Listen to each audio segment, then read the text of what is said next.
Monday the 17th of May, 50 kilometres outside Razan.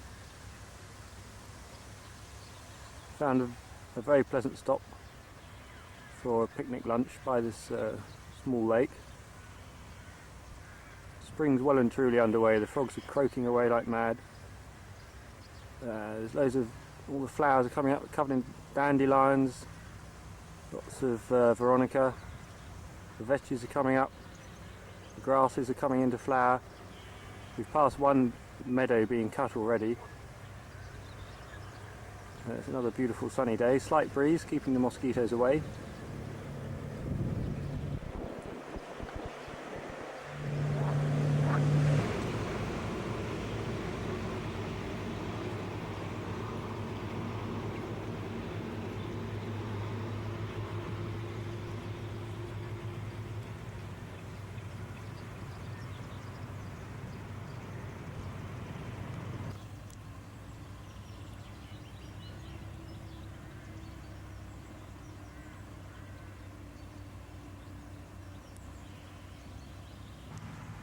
Yeah, no.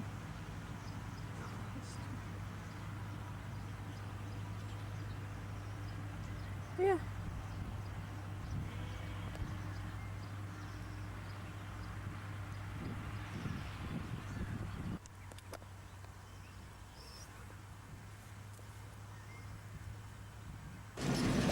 Today's Tuesday the 18th of May. Just stopped in the town of Okholova to buy some bread. We've done about just over 20 miles this morning.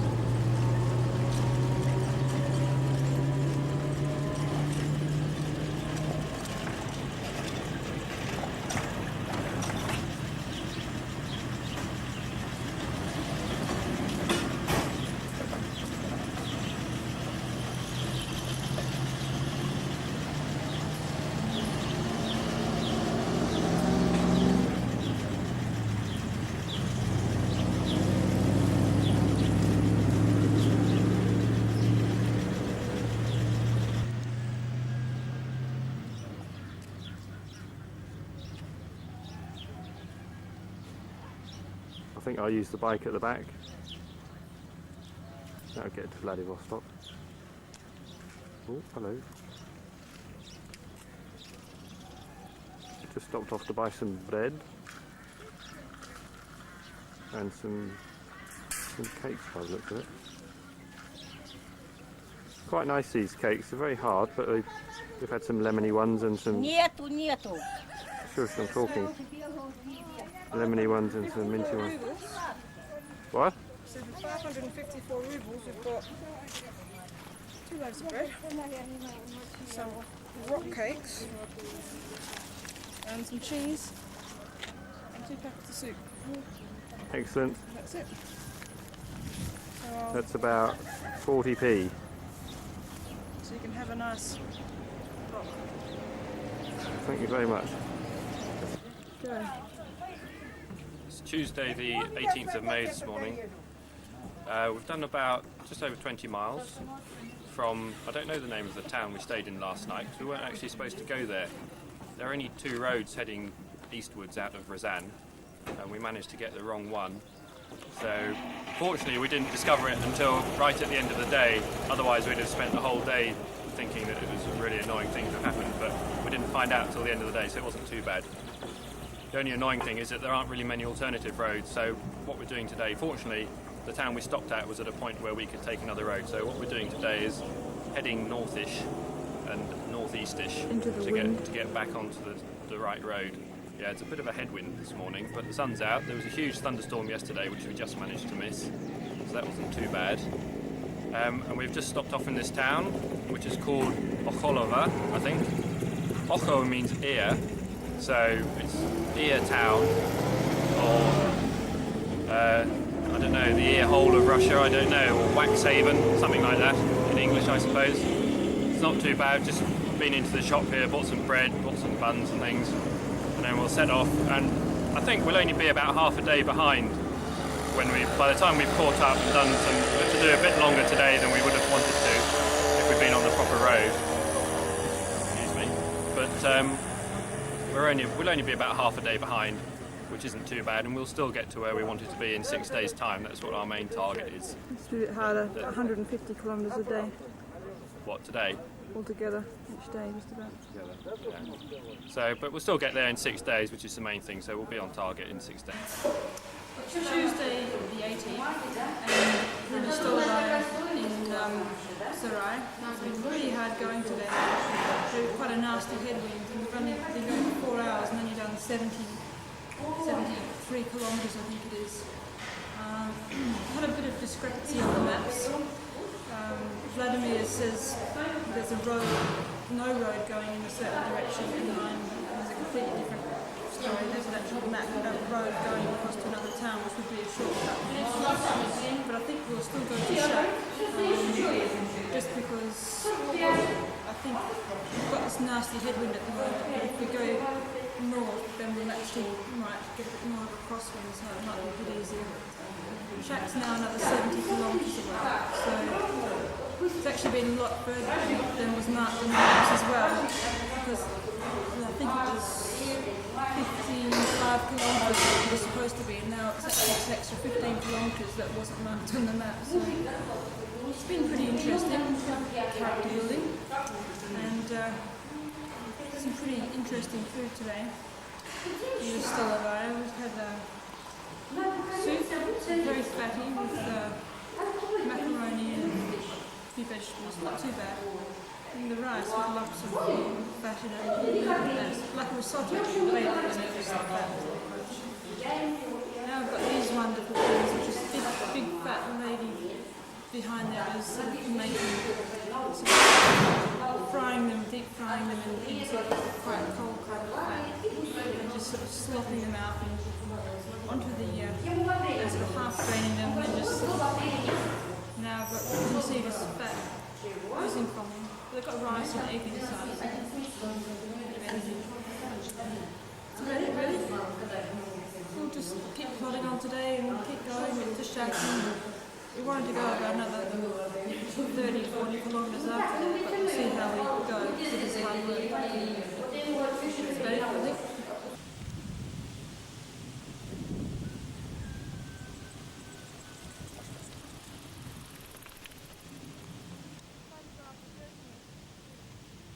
Tuesday, May the 18th still. We've just spent a couple of hours since lunch coming across along the worst road that I've cycled along. There's a few thunderstorms there, which fortunately have missed us again. We missed it yesterday and they've missed us again today. But this road's awful. It's just been a track, really bad ruts and potholes, and every so often you come across an area which is obviously going to have some roadworks done, but all they've done is dump huge piles of big stones right in the middle of the road. So you have to work your way around those. There's an absolutely raging crosswind, so we've been only doing about, at times, only about 7 miles an hour on the flat. The last half hour hasn't been too bad. Now we're just having our hourly break, and the road's actually turned back to tarmac now, so it might be okay for the rest of the evening.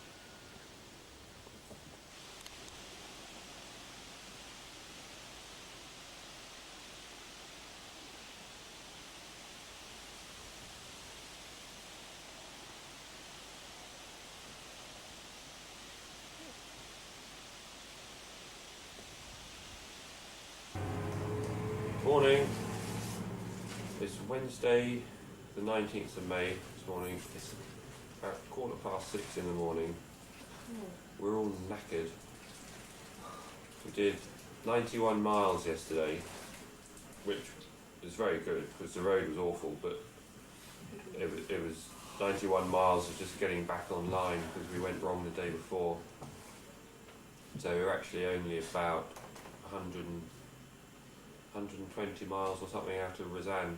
So we should have actually been through this town sometime yesterday morning, but so we're about a day behind, which I think we could pick up in Ufa. So it shouldn't be too bad. But we've got the the next 4 or 5 days are going to be quite hard to keep to keep up with the timetable. We've got a big pot of porridge here on the go, full of walnuts and apricots and raisins and things, which should keep us going for a couple of hours this morning. The weather today is cloudier than most mornings. Normally it's sunny in the morning and then the clouds bubble up with thunderstorms in the afternoon, but it's starting off a bit cloudy and there's a bit of a breeze as well. Hopefully the wind will be in our favour today. It certainly wasn't yesterday. So another night of cooking in the hotel last night on the stove. We went to try and find what I thought was a restaurant, but I found I was actually asking for a shop. So that was a waste of time. Ended up at a shop, so we just bought some very peculiar tasting lemonade. So that's it. So we're going to have breakfast now, and then we're going to get on the bikes to do about another, I think we've got to do about 75 miles today. 75 to 80 miles. So I'll let you know how it goes.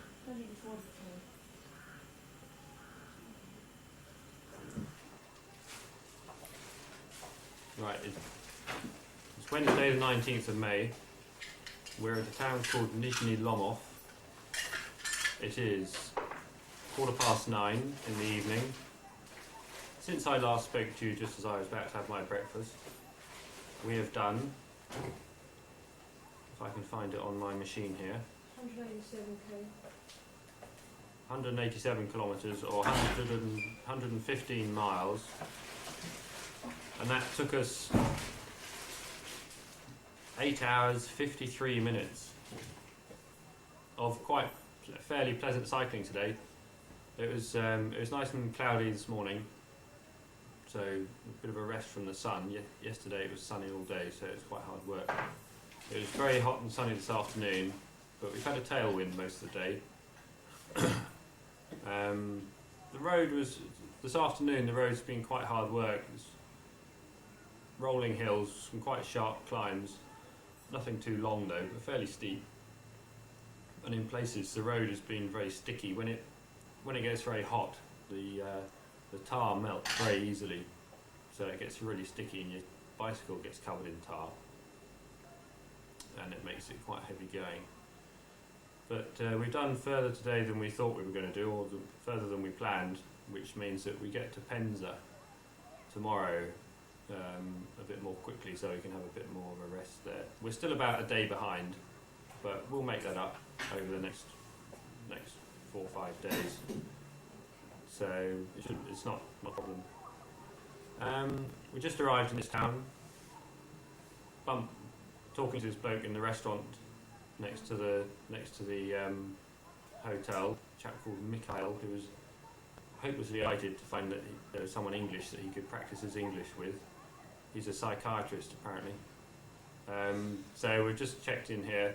We had something to eat straight away, which was good. Didn't have to cook it ourselves. Checked into the hotel here, and then we're going to go off and have a banya in a minute, which is it's like a sauna. So we'll actually be clean tonight for the first time in about 3 days. Alright, that's it for tonight.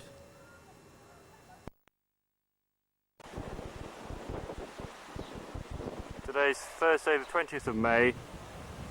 We've done about just under 40 miles from Nizhny Lomov. We've just come across this ruined church. Obviously it used to be very important in the area at one time, given the size of it, but it's fallen into complete decay. Unlike most of the other churches we've seen up till now, it's been left. Most of the others seem to have been repaired. It was obviously very splendid at one time. It's very, very windy today, which is why the camera's being blown all over the place.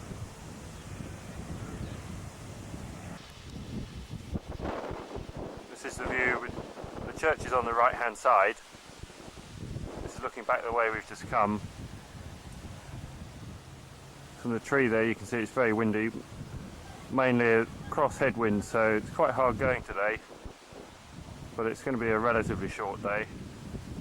I think only about 70 miles. So hopefully we'll arrive in Penza a bit earlier than usual and get a chance to have more of a rest.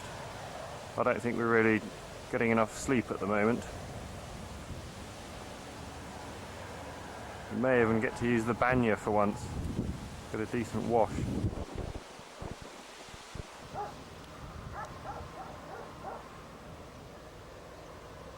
Landscape's changed quite a lot. Very much rolling hills now. Pretty steep, some of them. Very open, not much forest around at all. Lots of agriculture. This is a bit of the inside.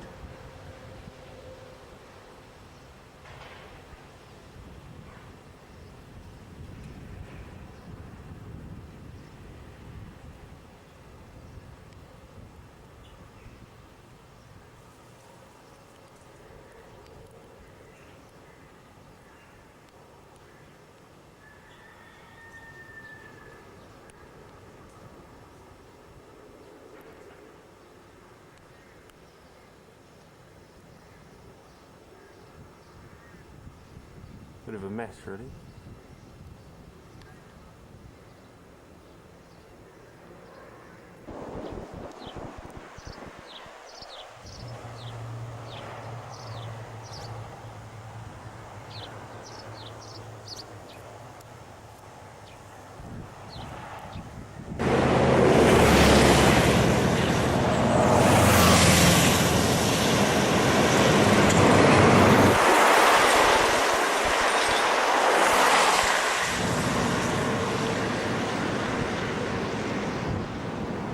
This is about 20 kilometres outside of Penza. Just done about an hour since lunch. It's still Thursday the 20th of May. Quite a lot of heavy traffic on the road. Generally there's enough space for everybody. Just having a bit of a tea break. You can see the landscape there. These rolling hills. Good going down. It's quite hard work going up the other side.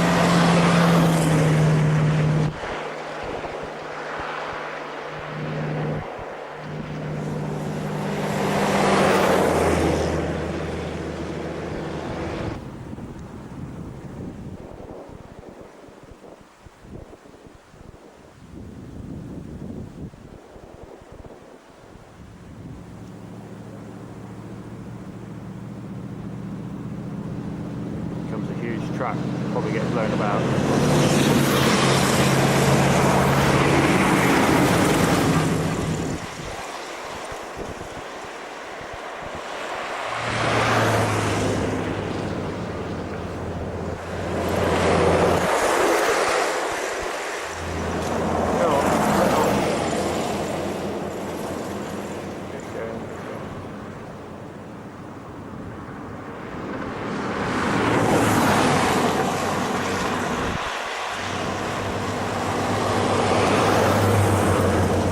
Okay. How do you do? We are Russian cyclists. We are very glad to meet you. We are very glad to meet two tourists from England and Australia here in the middle of Russia, in the town of Penza. It is situated 600 kilometers southeast of Moscow. And we are here at home of one of our cyclists. He is the leader of a bicycle club. We also travel a lot by bicycle. We rode bicycles. Last year we rode bicycles up to Istanbul. We have been to Romania, Bulgaria, and at last to Turkey, and returned back by bicycles too. And this year we are planning a new trip to Finland, Norway, Sweden, Denmark, Germany, and back home through Poland. If you wish, you may join us, and we plan such trips every year. So if you are interested in any trips, you are welcome. You may join us, and we may organize any trip for you, just along Russia, along to some exotic places in Russia, if you wish to. Еще скажешь, что приглашаем. Я как раз говорю, что мы приглашаем. And we have also plans to organize an international group of cyclists to travel to different countries. So you're welcome. Our club, different people join our club.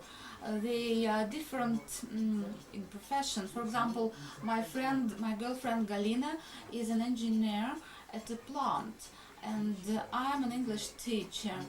I teach students at the Higher School of Economy. Some people travel with us with their children too. There are a lot of places near in the Penza region. We have a beautiful lake which we visit just on the weekend. We spend the weekends there. There are a lot of forests in our town, beautiful lakes, a lot of exotic places you may visit. So we invite you to join us.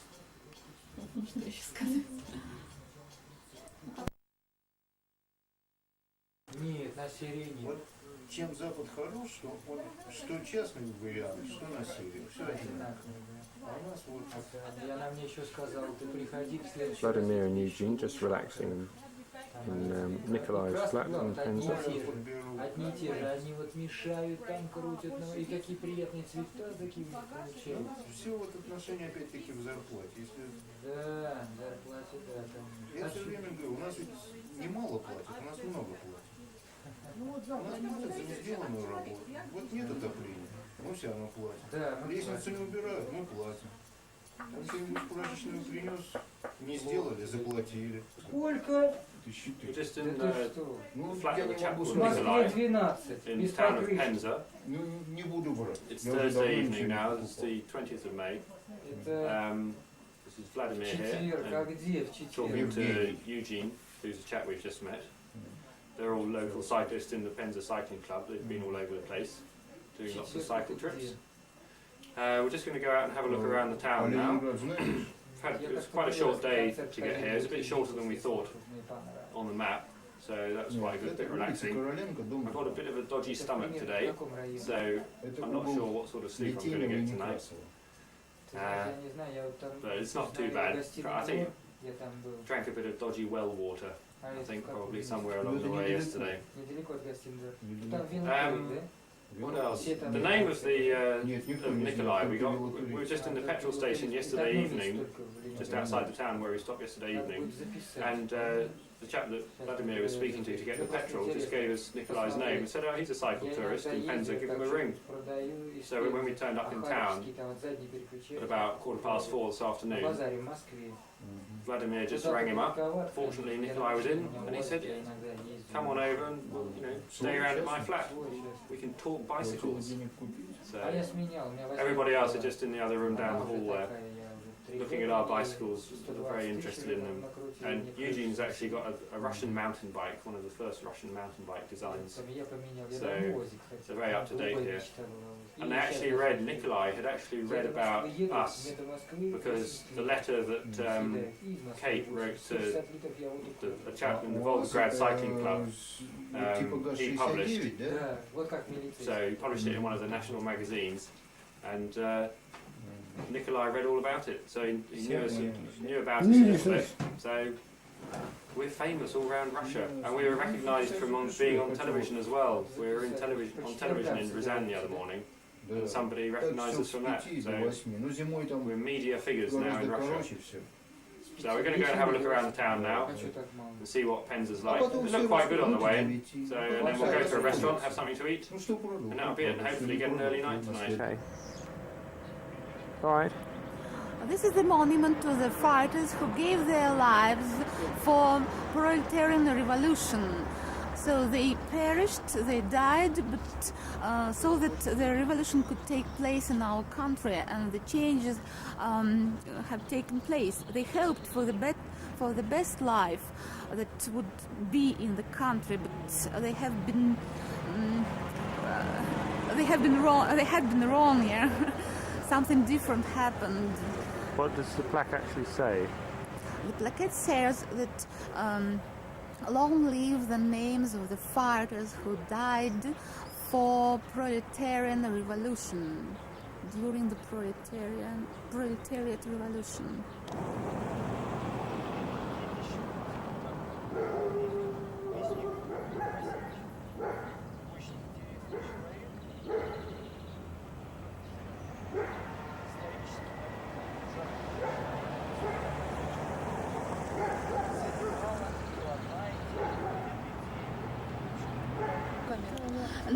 Now we are on one of the squares of our town. This is the house of the bishop, who served in the church, in the cathedral.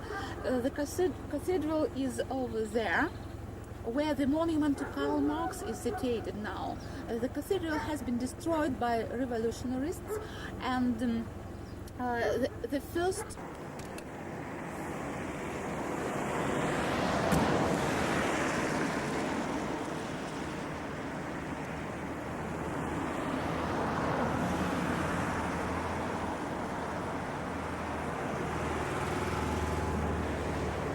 Okay. This is the monument to the first dwellers, to the first inhabitants who came to our town. Our town has been founded in 1663, and you see the simple peasants, the simple man. He has simple clothes, and he was busy working in the fields, in agriculture. Yeah, I can't find the button to turn it off. Do they have water in the streets or in the houses? Вполне They have возможно, water in the квартиры. streets. You see, they are not very convenient because no communication in. But now people build cottages just like in the West, and water is in the houses. We've seen. This rock was put here in about 1967, and it's like a time capsule. People have put letters inside it, which will be opened up next century. So it'll be very interesting to. Apparently, they say things like, "Oh, they're very idealistic, the communist ideal." So it'll be very interesting when they're open next century, and people can see what the ideas and thoughts were at the time in the late 60s. There you can see 1917 to 1967, 50th anniversary of communism, I guess.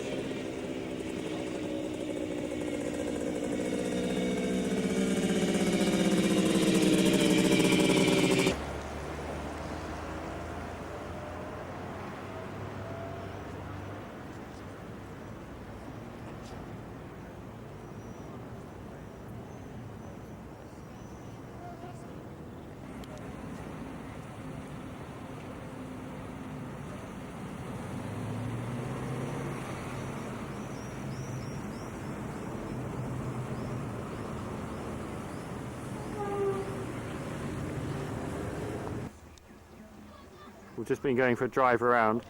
There's lots of beautiful forest areas within the city still. We've just come out to this one where the view behind me, I'll turn around in a minute, is the sunset, and there's a viewing platform. So this is just somewhere people can come up to in the evening, just relax a bit, go in the cafe there. It's a very pretty town, about 300 years old, but seems to have been very important historically.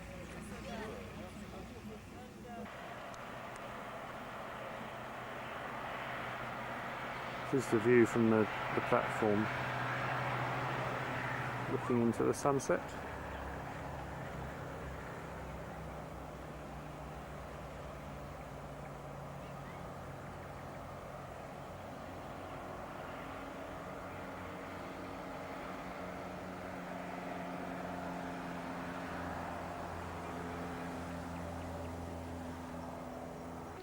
Сейчас при нашем This is Eugene, very keen cyclist, member of the local cycling club. Reluctantly accepted a car from his father last year, which is just as well because he's our chauffeur for this evening. He's a sculptor. это тоже плохо, потому что у нас гольки дурацкие. Hey, Valerie and Andre, we have two cards for you. This is a memento of our expedition. So we've signed the front, but on the back it says happy touring, happy bicycle touring. Best wishes, Greg Young and Caitlin. Can you read this? Greg's writing. It says keep up your English lessons. Yeah. И что вот это у них связано с экспедицией. У них не просто поездка такая, а с экспедицией, связанной с там на собирают. Спасибо. Пожалуйста. Пожалуйста. Конкретно. Okay. So. Помнить. Конечно. Память, память. Ну, we go to you bicycle. Bicycle. Yes. Yeah, okay, you come to England, huh? Yes. Okay. Вот с этими пропуск или как это? Visit. Visit Kate and Greg. This is taken in England, in London, in a park. Какие наши годы? До Австралии доберемся. Пер город. Perth. Пер. Perth. Well, in English you say Perth, but in Russian Perth. Привет. В гости. Гость визит. Yeah. Visit. Visit. Visit. Okay, you are welcome. Okay. Go on. Oh, is it going? I can't see the red light. Yeah, it started. Okay. Yeah, it's Friday the 21st, and we're just on our way to Kuzensk, if I can say that correctly. We've done we've done 110 kilometres so far. Had a pretty interesting day. We started off at Nikolai Platov's place, who's the Penza cycle touring club. We woke up pretty tired, all had puffy eyes. A bit of a sleep last night, quite long sleep. And, Greg had a bit of a tummy walk, but he's better today. And so we got going at about 10 o'clock, and we were accompanied through the town by Nikolai and who's the Valerie. Valerie, that's right. And their bicycles are very different to ours, but beautifully kept, and they're all sort of well repaired and nice and shiny. On our way out of town, we were stopped by the Penza local television station, and they did a little interview on the spot, and asking it. The guy was actually a friend of Nikolai's, but they were just driving on the road, and they saw us, and they recognised Nikolai, so they stopped, and so we had this little interview, and it was quite funny, really. It was a bit colder today, and well, I'm wearing a long sleeve, and Greg's wearing about 3 layers there, so it got a bit cold while we stopped. The first 57 kilometres we did was terrible. It was into a sort of a headwind, side wind, and all the trucks kept coming past and blowing us onto the road, so I was leaning to the side all the time. And the second half of the day we had a tailwind, which was pretty good. And that's about it, really. Is it long enough? Yep. Well, here we are in another hotel room in Srizan, so we've done 144 kilometres today, which is 88 miles. And we're cooking rice pudding. It's actually 20 to 10. We've had a good day, except for we've had a few hassles when we actually got here. They actually wanted to charge, they have charged us 7,400 rubles, which is over £5 for the night. We didn't actually have the money because all the other hotels have cost about maybe 500 rubles or up to 1,600 rubles. And so we were going to change there in Togliatti. So then Vladimir had to go and speak to the police that were nearby, the gay police, and they went off and found someone who would change us some money. They changed us $5. And then they charged us for putting our bikes in a room, another 240 rubles. So we weren't too happy about that because we were taken advantage of. Well, I don't know, but it's just still a bit of a hassle. I'm just making the tea here. Having tea and rice. I've got some lovely cake from a really nice bakery. Bread. Fruit. Dried fruit, that is. And that's about it, really. Today was pretty cold, actually. We actually had to wear our velo suits to keep warm, to keep the wind out. And it actually snowed on us in the morning, which was something, after all the heat that we've been through, it was quite a change.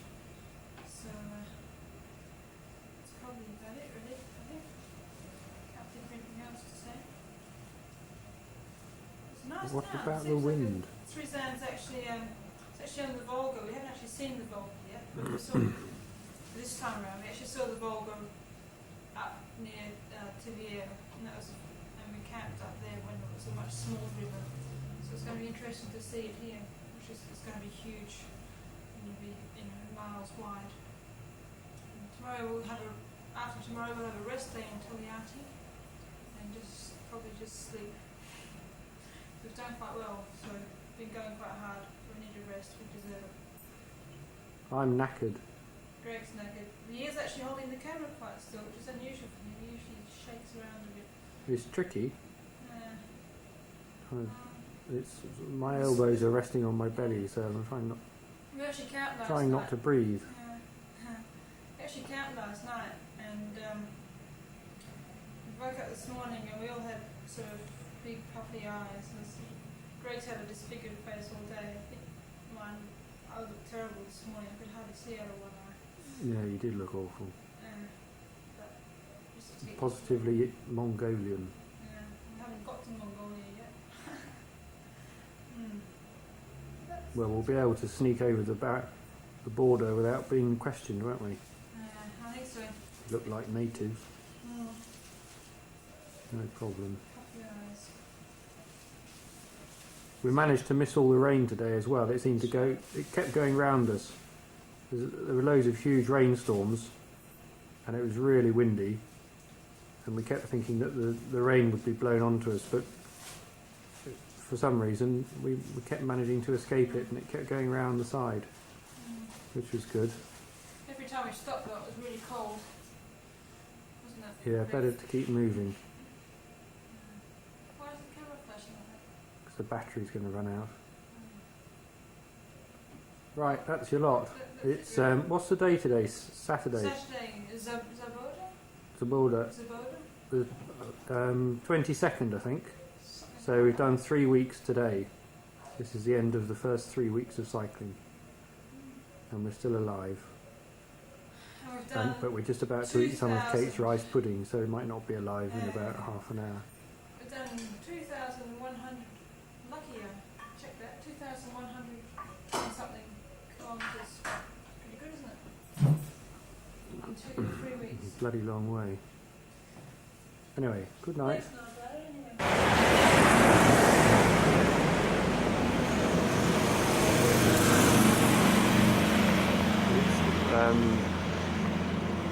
Sunday the 23rd of May. We're in Ryazan. We just set off about 2 minutes ago, and then discovered that Vladimir's rear pannier rack has snapped right down at the bottom where it fixes onto the bicycle forks. So we're just trying to improvise a bit of a repair using some wire. I hope we'll be able to get it welded when we get into the next town, or into our stop later on today. We've got 100 kilometres to do today on main road, so I hope the road won't be too bumpy, but it's a bit of a nuisance to say the least after only 3 weeks. If all else fails, of course, we do have a spare rack back in Ryazan, but at some stage I think we're going to be using all 4 bikes again, so we're always going to have one which has been packed, but we'll see how it goes. It's the first major problem that we've had. I dare say there'll be others. But we'll twist a bit of wire around it for the time being and see what happens.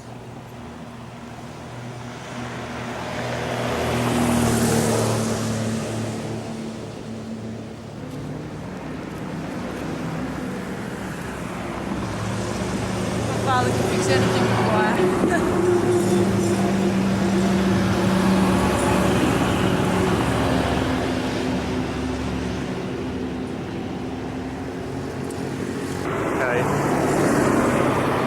Yeah. No, okay.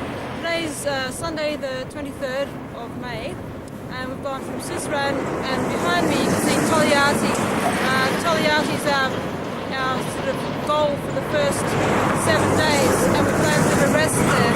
Day's rest, we'll send a telegram back to Centre Pole, have a good sleep and do a bit more shopping and buy Vladimir some sunglasses and so on. We've had a pretty good day actually. We've sort of followed the Volga along the high ground and so it's been sort of quite windy up there but you have quite a good view. We started off the day and noticed Vladimir's pannier rack had actually broken, a little sort of bit down the bottom and snapped off. Keeping an eye out for the cars here as they come around the corner. I'm standing in the middle of the road.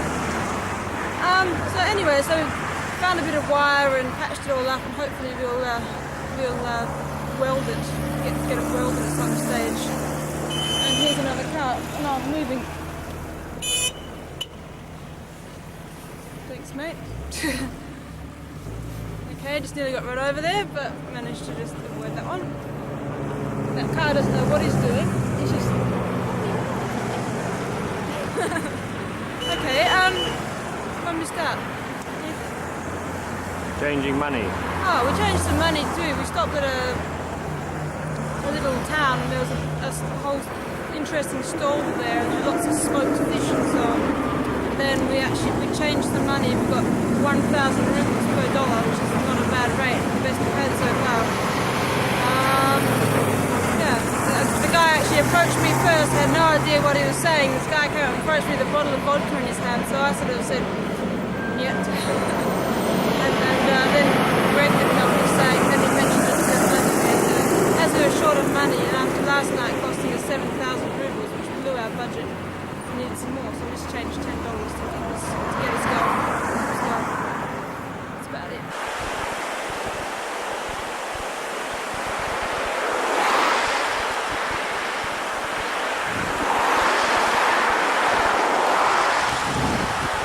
This is us crossing the Volga, going into Tolyatti.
Vladimir's just writing out a telegram to send to back to Centre Pole from Togliatti to say that we've arrived.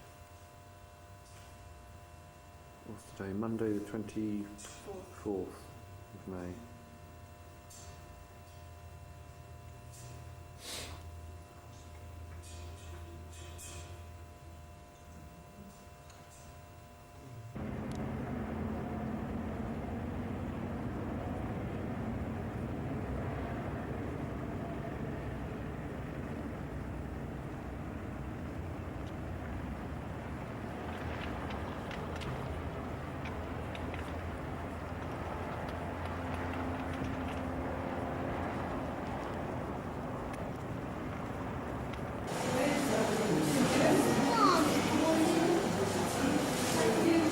In a cake shop in Togliatti.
It is Monday the 25th of May. We're just having a day off in Togliatti on the Volga. We camped on the Volga about a week or so ago. And the rest. Siberian. Well, a week and a half ago. And it was pretty big then, but it's huge here. And we came over this big hydroelectric dam thing which we cycled across. Saw all the water powering through there. It's very impressive. We've just had some good chicken and chips for lunch. Feeling a bit refreshed after about 10 hours sleep last night. Didn't have to get up to go anywhere this morning, so took it nice and easy and had a bit of a lie-in. We're just going to roam around in a minute to try and find Vladimir some sunglasses, or stone glasses, I think is a better description, to keep all the dust and grit out of your eyes when you're cycling along. And we're just relaxing a bit in the central park in town now. Some kids playing on the swings and things around us. Sun's out, the blossoms are out still. It's all very pleasant. And home of the larder. Home of the larder, I'm prompted from behind the camera. Yeah, it's where larder cars are made. I don't know if that's something to be excited about or not really. But this is where they're made anyway. Okay. I think that's it for the time being.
well dressed.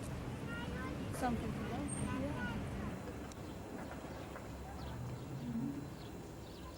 There's a bit of Togliatti industry. View from the hotel window.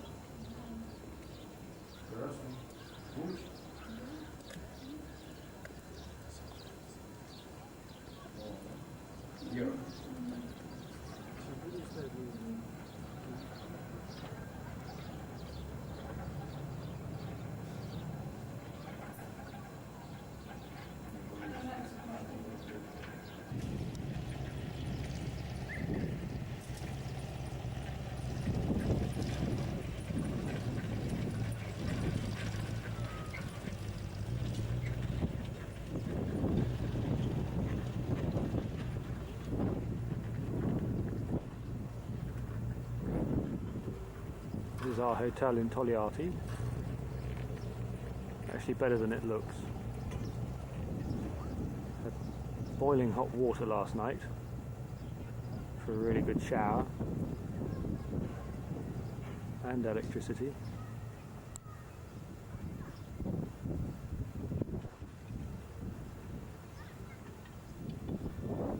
There's a bar in the hotel which was full of loads of really drunk, I don't know, 18-year-olds last night, which was a Sunday night. There's not much else around. This is right at the top end of town, so perhaps it's the only place that they can go for a drink. I don't know. But they seem to have drunk an awful lot.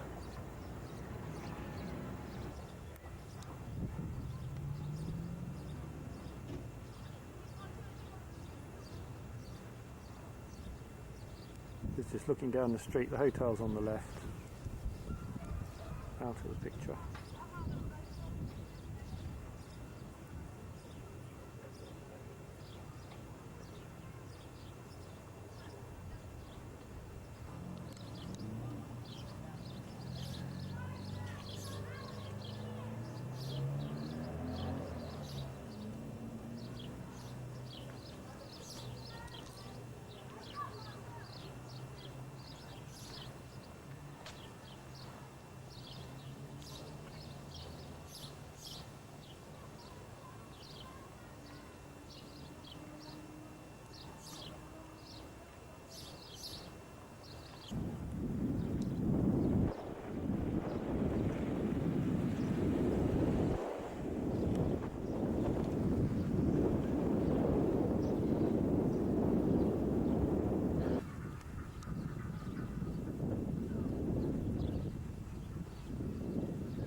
This could be a scene from the outskirts of Moscow, the outskirts of Leningrad, or anywhere really. There's always these very similar blocks of flats all over the place.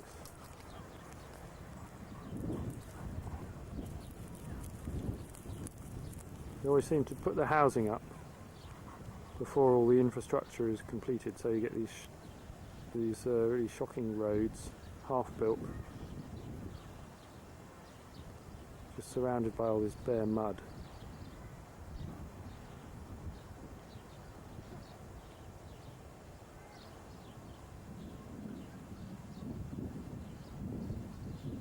Here we are at the road junction going off to Ufa, so we're still on the M5.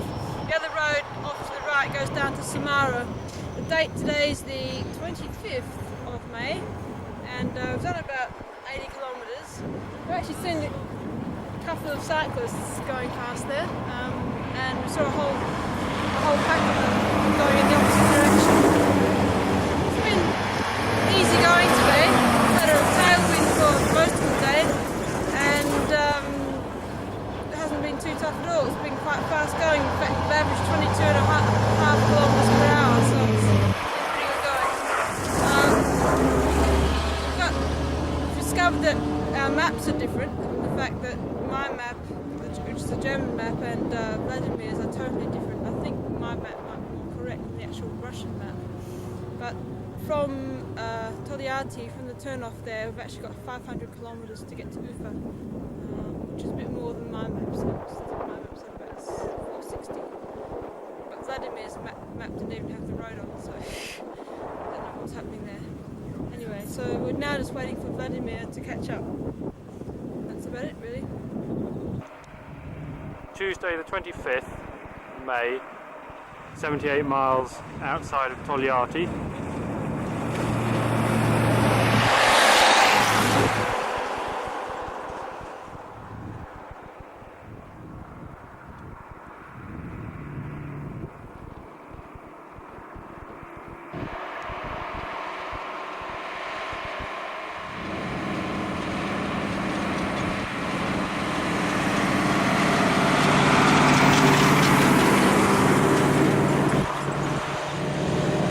Looking back the way we've just come,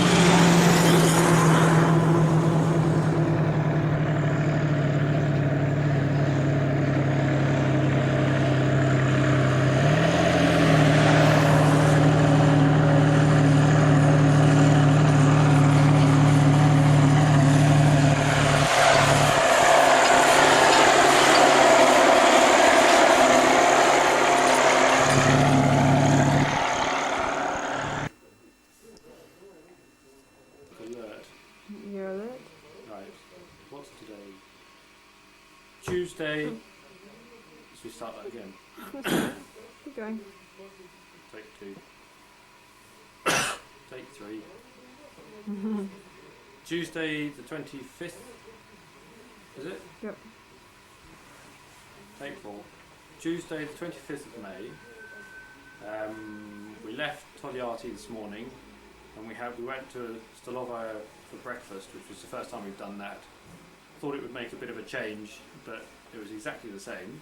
The food you get is exactly the same, whether you go for breakfast, lunch or supper, as we discovered later on, because we also went to Stolova for supper this evening, about just over 100 miles down the road.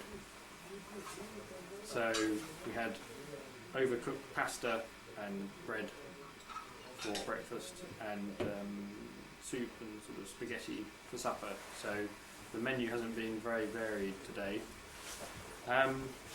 We've had a really good day's ride because we had a really good tailwind all the way. It was very flat this morning, so we were making very good progress.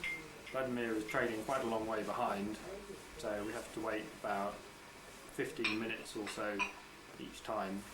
So if we have a break, we stop and then wait 15 minutes, and then Vladimir turns up, and then we have a 15-minute break for him. So each break drags on a bit, but it doesn't matter. We get there in the end, and we've had a pretty good day.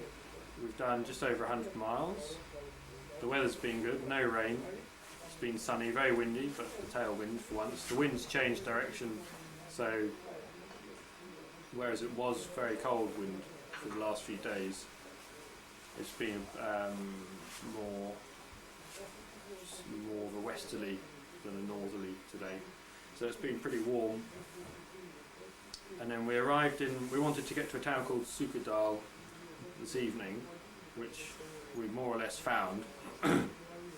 This isn't it. This is where we are now, is near Sukadal. We were going to camp, but then we found out that there were bandits around, so we couldn't do that. So we were directed to this place because the person knew that there was a hotel here. So we came to the hotel and they said they didn't have any space. So we went to another hotel and they didn't seem to have any space. So there was a lot of toing and froing and discussion going on, and Vladimir was doing all his usual negotiations, trying to work out what the situation was, which can be a bit frustrating because we don't know what he's saying, although he's obviously trying to sort things out for us and for him as well. He wants somewhere to sleep. But we don't know what he's saying, so we just sort of, if we could understand Russian it would be great because we'd know exactly what was going on, but we just have to stand around and wait for a decision to be made.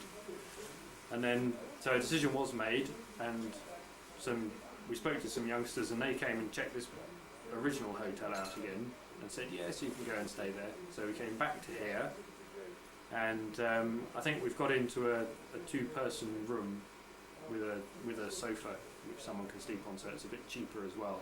And we've had to put the bike, we were definitely not allowed to have the bikes in the room here. It's quite a smart hotel really. Lovely decor. This is an example of the bed covers.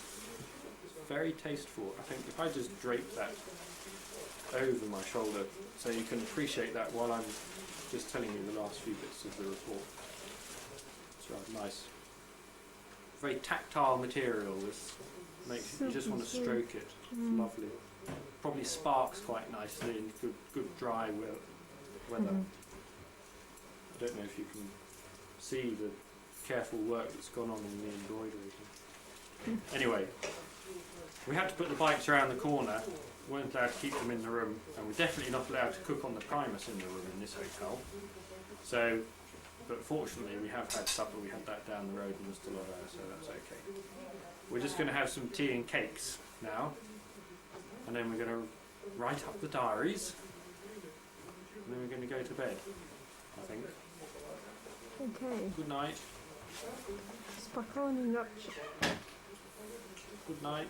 Good night, давайте чай. Wednesday the 26th of May, 22 miles east of the town of Sukadal, where we stayed last night. And we're just more or less heading into the, I guess, the foothills now of the Urals. Perhaps, well, definitely tomorrow we'll be in the foothills, but we're moving that way. I've just come in off, just only about 50 yards in from the main road into the woods a little bit, just to have a look and see what's in Russian forest and stuff like that.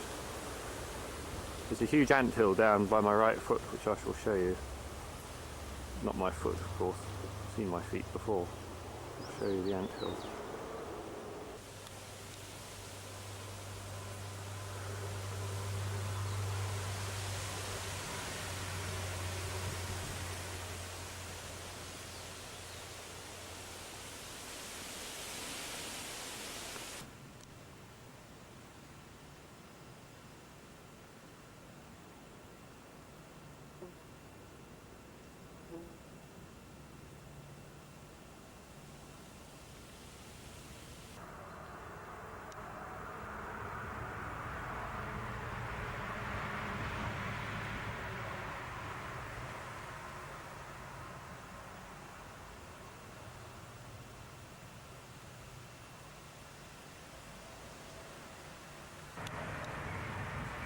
I don't know what those pretty blue flowers are. A bit like a pea type of flower. I don't know what it is. There's lots of lime trees, lots of birch trees, lots of wild raspberries, wild strawberries, very varied ground flora. Loads of things here.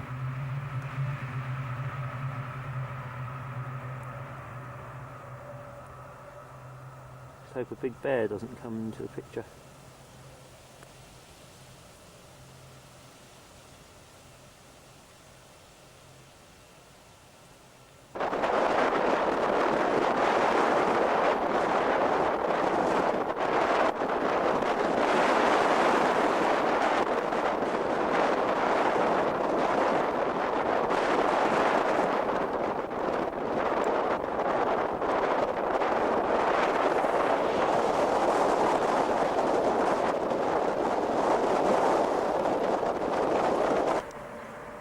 Wednesday the 26th of May. Here we are having supper by the river Ik, just outside a town called Oktyabrsky, I think. We've done just over 107 miles today, so it was another big day, but there was a big tailwind, so it was pushing us along.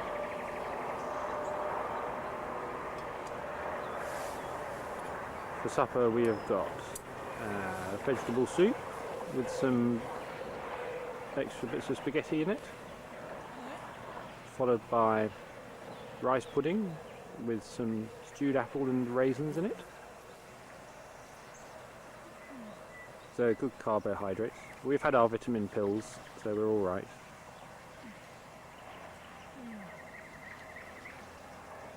Kate's been feeling a bit delicate today. I think she had what I had when we were in Penza. Yeah. It's like cramps. Stomach's cramps up. And now and again it's very uncomfortable. When you're cycling and you're bent over. We still managed to get 107 miles done, which I think is pretty good going. We found quite a pleasant campsite by the river. The wild strawberries are flowering, the cuckoo's singing. Mosquitoes are buzzing. Yeah, the mosquitoes are back, which isn't so good. We had to find a place out of the wind, which is obviously what the mosquitoes wanted to do as well. But it's not too uncomfortable. Wanted to find somewhere away from the bandits. Apparently there are bandits around. Although Vladimir doesn't seem too sure whether they're here or not. But if we're still here in the morning, I guess the bandits weren't here. They said yes, then it said no, then it said maybe.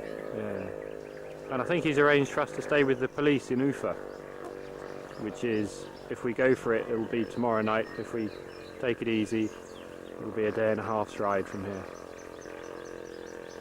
So, That's if the maps come up. yes, been having a bit of problem with the distances marked on the maps. But anyway, we're making good progress, and we're moving on up into the Urals, and we should be in Ekaterinburg in I don't know how many days. It's about the 2nd of June.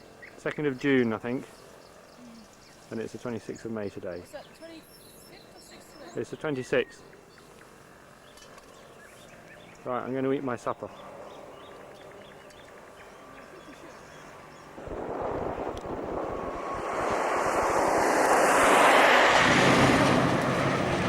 Thursday the 27th of May, 10 o'clock in the morning. Very windy again.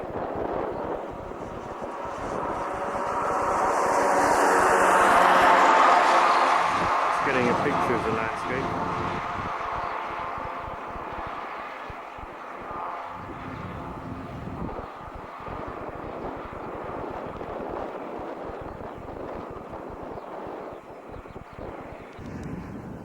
Yep. It's Thursday the 27th of May today. We've just done an hour and a half out of Bogchabla ski.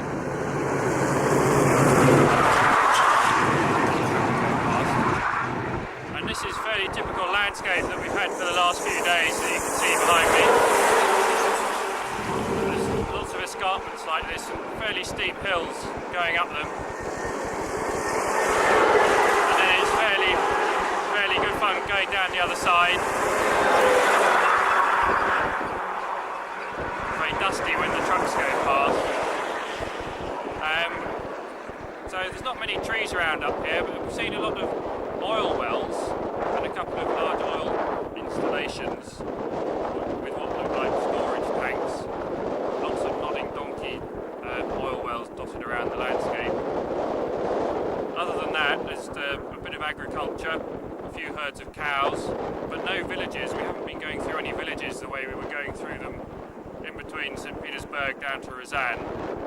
So getting water can be a bit tricky sometimes, but we're managing all right. Just the big trucks give us some problems. And they blow the camera person around. Blow the camera around, yeah. So we should be in Ufa tomorrow, which is our next sort of main goal, and then 4 days from there on to Ekaterinburg over the mountains. Okay. Yeah. Okay, it's May the 27th today, Thursday, and we're 70 kilometres from Ufa. We just thought we'd camp here, so it's radiation suits on again because mosquitoes are quite bad, as are the flies. The main reason what we're going to talk about now is the fact that Vladimir today, after the first hour and a half, we had our usual break and usual 15 or so minute break wait for Vladimir before he came. And he brought up in the conversation using a dictionary.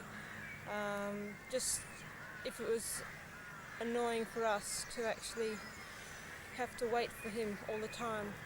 And I know we'd been sort of worried about it and thinking, we're going to actually lose, an hour every day, and sort of we're a bit unhappy with having to sort of spend an hour longer on the road when we could be having a banya, or we could sort of have much more time to find a hotel or whatever.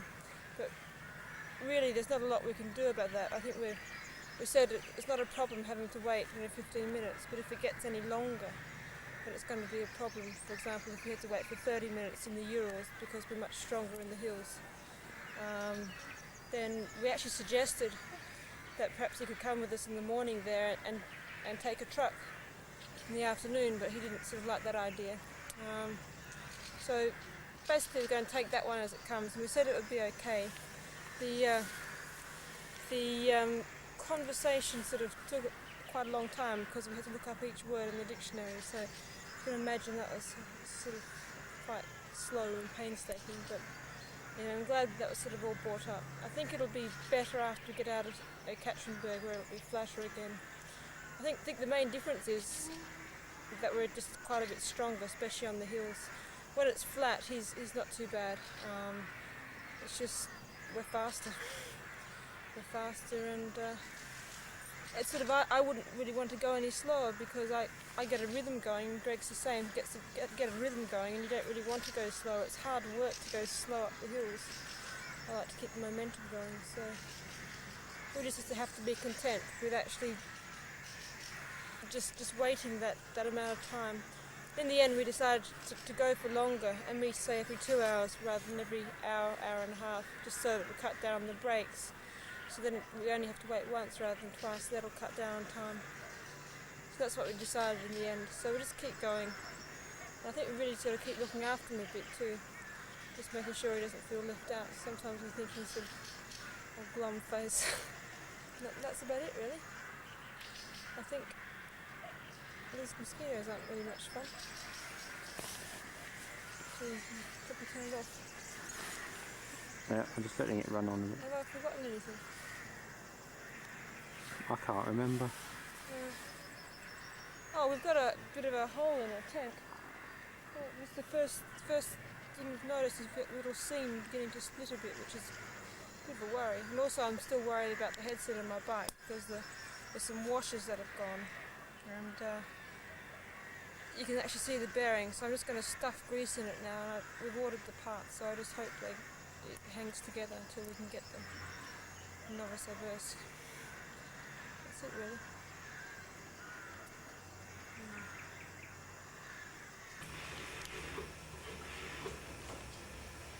Today is Friday the 28th of May, and we've just arrived in Ufa after about 4 hours of soaking wet cycling. It's been raining all morning. This is the pile of our panniers and things in the sitting room, in fact just about the only room of the flat of a young 27-year-old policeman in Ufa called Robert. He's a bit of a cyclist himself. Very kindly allowed us to come and soil his flat with all his gear. There he is on the phone. We bumped into him on the road a couple of days ago. He was out on patrol. We were just speaking to him. Vladimir arranged for us to come and stay in his flat, which is brilliant, giving us somewhere to stay. So the tea's on the stove, Vladimir's in the shower. I'm clean, I've had a shave, so we're going to settle down here for today.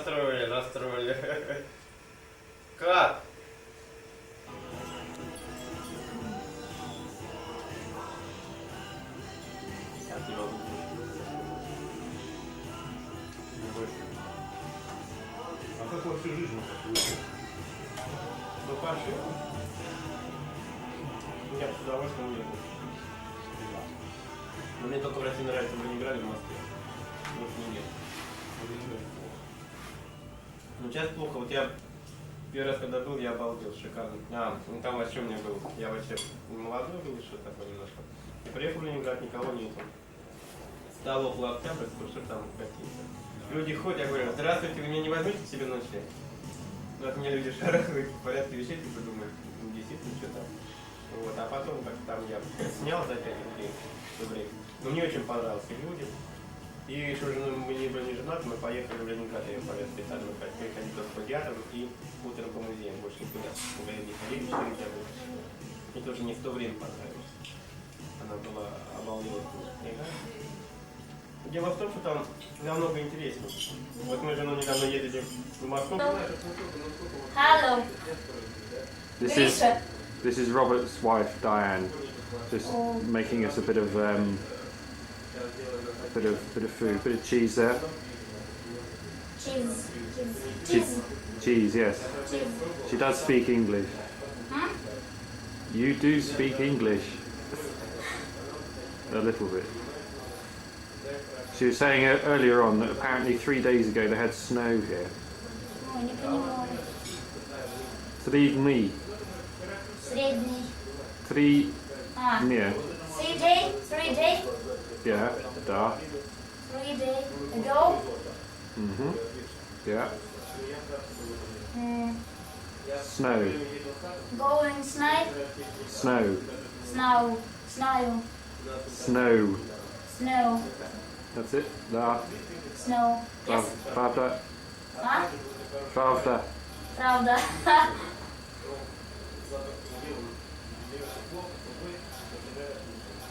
Mm, we shall пить. Tea. Drink. Pete.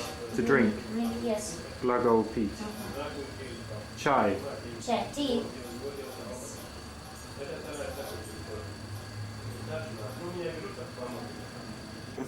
Он 20 тысяч в месяц, 20 тысяч в год он получает долларов. Это низкая зарплата. Ну, я тоже считаю, что низко. Да. Я тоже считаю, что это низко, очень мало. Потому что на руки там выходит меньше, немного. Ну, видишь, он же себе может позволить ехать. Может. Ну, а мы что? Но он может только за счет спонсоров. Их очень много спонсоров. Видишь, а нас это... У нас нифига такого нет. Дальше нет опять. Ну вот я Кигел. Здесь вы можете посетить Mountains Big Taganai, большой Таганай. Ну я никогда не Были для себя езжу. Я там. пейзажи такие. Вот, Я прекрасно. люблю тоже, чтобы я Мы уставал, я можем вечером позвонить включаю. туда, Я чтобы нас встретили, допустим. с женой ездил, она не может, потому Но что здесь я это надо без так сел, велосипеда. так Здесь на велосипеде вы не пройдете, пешком. Ну вот Гончаров есть такой в Москве, так он делает Это, сейчас скажу, 3-4 пятерки за один five, поход. Карпатов это пошел. hours. Ну я попробовал с таким тоже. Там Ну, у не нас, одиночку значит, ходит. палатки, Да, приют, почему? можно Можно баню один устроить там же на природе. Ну, никак тоже не соображу. Ну, в Я очень принципе, много знаю одиночников, и в туристы. Владивостоке знаю, и, ну очень много-много. Да. So now you have to have time. Right now you say, right, what's this? Здесь есть чистотел. Окей. Значит, вот сок, это yellow milk, and можно для лекарств.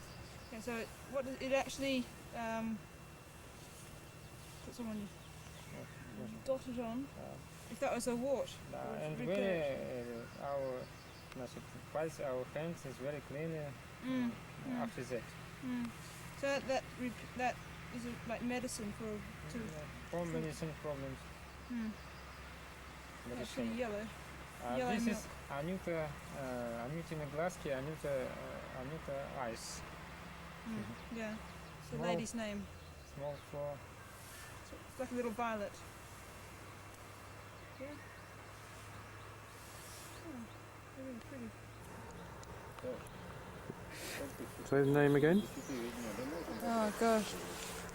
It's like Anna's eyes. Anюta eye.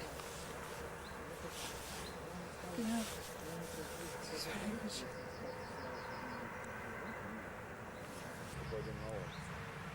The yellow sap on this plant can be used as a cure for warts apparently. Dab it on every day for 4 days or so and the wart will disappear. I don't know what plant it is. It looks like some sort of crucifer with the flowers in those seed pods. I'll have to look it up in the book when I get home.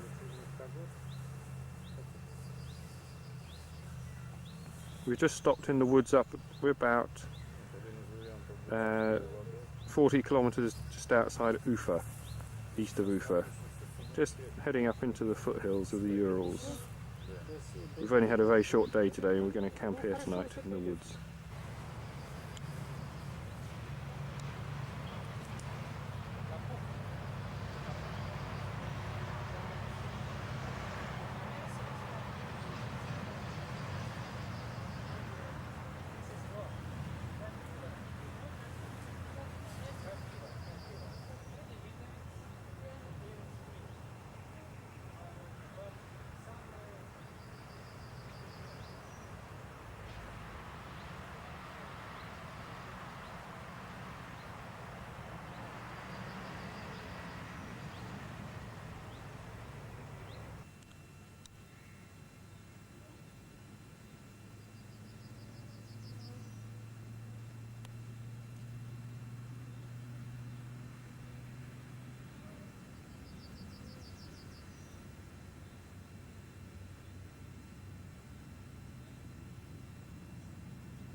It's a lime Flowers, tree. вот этот цветочек. Yeah. Yeah. Пчел летят, собирают. They smell the Best honey. honey. Best honey. Honey. Best honey. Yeah. They're very sweet. Lime flowers, very sweet. But, so this is the sort of emblem of the Urals. This tree, is it? The symbol. No, this tree. Or Bash. What's this region called? Bashkir. Bashkir. Bashkiri. Bashkiri, many trees. This is very common. tree number one. Yeah, the main. Oh right. In Yeah, Bashkiri. the most common tree in Bashkiri. Yeah. Okay. Well, this is Sasha, who's a big cycle tourist. He's been all over. He's been right over to the Pacific coast, trekking through trackless virgin forest, fording huge raging torrents and things like this with his bicycle. But at the moment he's also Ural Tucker Man. For those of you who've seen Bush Tucker Man on TV, Sasha is Ural Tucker Man, and he's telling us about the honey you can get from the flowers of the lime trees, the wild strawberries everywhere, the wart, which isn't tucker, but the wart removing sap from the plant over there, and all the other plants and just various things that you can eat to keep you going when you're on an expedition. So he's very interesting, and this is the sort of chap who can keep you alive when you get stuck out in the middle of nowhere and you run out of food. Thank you. Welcome to Bashkiri. Okay. Right. Off. Yeah, okay, I'm just letting it run. All right.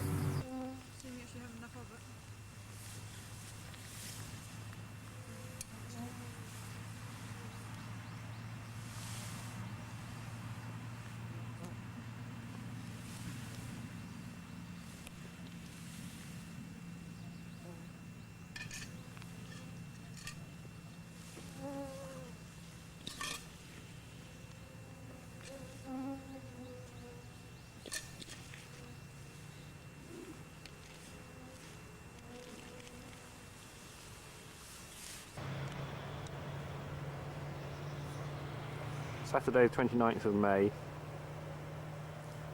just outside Ufa.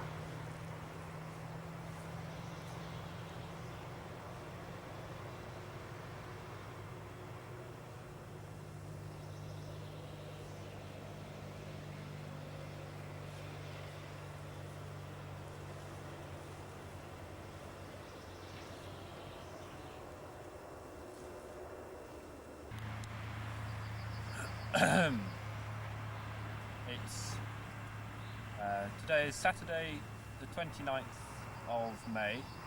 It's about 10 to 10 in the evening and we're about 40 kilometres east of Ufa. It's very bright in the evenings now. The clocks went forward again another hour a couple of days ago. So it stays bright now till 10:30 at least. I don't know if it's daylight saving or not. We don't seem to have moved very far east since we changed the clocks before, so maybe they're on summertime here. Anyway, we're just moving into the Urals over the next couple of days, and we've had sort of a rest day. We had yesterday afternoon off, and we had this morning off. We had till about 4 o'clock this afternoon we had off, resting in Ufa. We stayed with a chap called Robert and his wife Diane, who are a young couple. Robert is a security guard, and Diane works down the local bank, the local branch of the Vostok Bank. And they've got a very small flat which has only got effectively one room and a kitchen and a bathroom. And we completely took it over with our panniers, which were covered in mud because we had a day cycling in the rain to get there. So they're very generous, and they didn't bat an eyelid when we went in. And we took all this rubbish in with us and made a complete mess on their floor. And then when it came to actually sleeping, to spending the night there, they went off somewhere else. I don't know where they went, but they disappeared for the night. So it was amazing, really. Very generous of them. And then what happened yesterday evening, we had loads to eat round at their flat first of all, and then we went round to Diane's mother's place and had a huge dinner. So we were completely stuffed, and I was feeling a bit uncomfortable actually, so I overdid it a bit. They had Diane's mum had cooked these special Bashkiri meat dumpling things called Munti. This is the region we're in at the moment is Bashkir, and there's a local dish from the area. There's a different language. Bashkiri is a different language from Russian. So all the street nameplates in the town have got the name in Russian and also the name in Bashkiri. It's pretty similar, but there's some differences. And the two rivers, there's the White River and the Ufa River, but in Bashkiri the White River is also the White River, but in Bashkiri the Ufa River is the Black River. So there's some differences there. We also met a chap last night called Sasha, who's a friend of Robert's, who's a cycle tourist, goes around, he's been all over the place, went big trip down in the south in Middle Asia, and he did a 10-day trip over in the very far east of Russia, right over on the Pacific coast, which was 10 days, and they went through completely uncharted, well, there's no tracks, no paths or anything with their bicycles, just using a compass. Mosquitoes are back. Just using a compass and maps and blazing a trail through the undergrowth is amazing. So we were up till quite late last night looking at his slides and just talking to him. And they're all the cyclists that we meet over here, they're all dead keen to come over to England, so we keep saying, oh yeah, we'll organise it. So we're going to have to come up with some amazing trip for them all when they come over to England. Then today we just went did a bit of shopping in Ufa, went to the market, and then we went round to the place where Sasha works, and then we set off. It was a beautiful evening this evening. This morning it was raining, and all day yesterday it just rained and rained. It's the first day of just complete rain that we've had non-stop, and it was horrible. We got absolutely soaked on the bikes, even though we only did 4 hours. Just got completely drenched. Had stuff hanging up all around in Robert's flat, drying out. It was absolutely pouring with rain when we went out yesterday evening, but we still managed to walk for about an hour sightseeing around the town. Got very, very wet, and then we went and ate too much. So we've just come out, we've only done a couple of hours today, stopped here just 40 kilometres outside of Ufa, and then tomorrow we're going to get on with it and head into the mountains. We had to look at a few possible different routes, more scenic routes. If we had time, then we'd do them. We'd love to go out and actually see a bit more of the scenery and find out what the mountains are like. But get off. But unfortunately we don't have time. We've got 5 days really to get up to Yekaterinburg, which we'll manage that. It's not a problem, but it just means that we've got to stick to the main roads for 3 days of it, 2.5 days of it. It's going to be on main roads, so we have to put up with the trucks and lorries for a bit longer. And that's about it. We're camping here for tonight. Try and get a bit of an early night because we've got an early start to get a full day's ride in tomorrow. And that's it really. Hope the rain holds off tomorrow, so we'll actually be able to see some of the mountains. It was very, very foggy really. The cloud was really low yesterday, so it wasn't very enjoyable really, just a matter of getting the miles done. So we'll report in tomorrow and let you know what the scenery's like.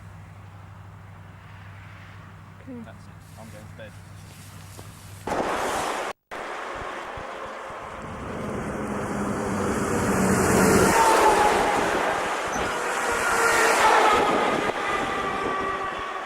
It's Sunday the 30th of June. Coming through the Urals into the town of Sim. Being blown about by the trucks. That is Sim.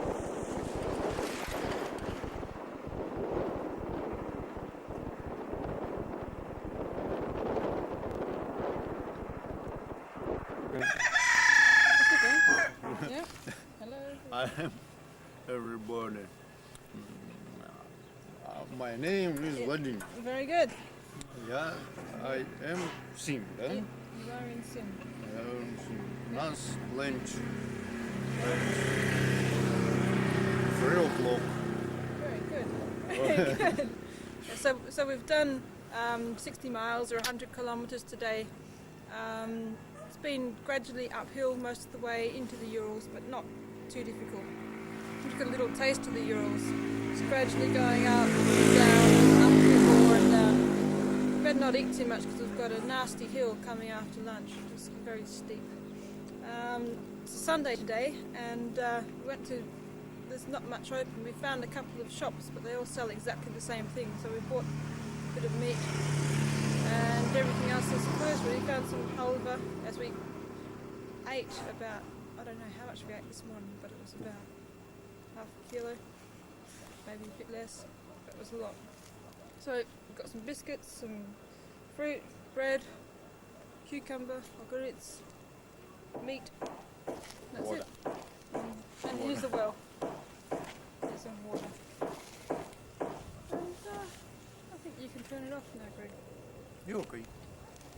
We're off. So I'm hungry.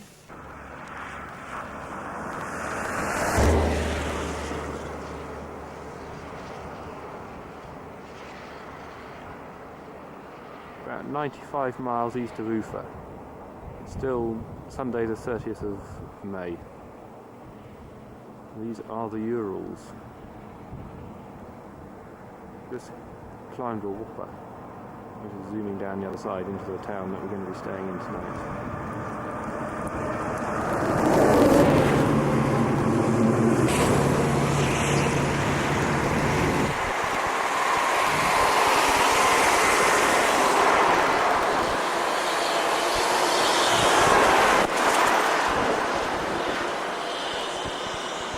Lorry going past.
Да, я сейчас приду, как это самое, только она придет, и я вам это...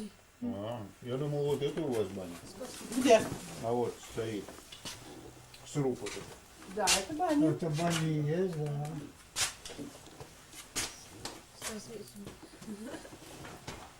Велосипед, как это, да?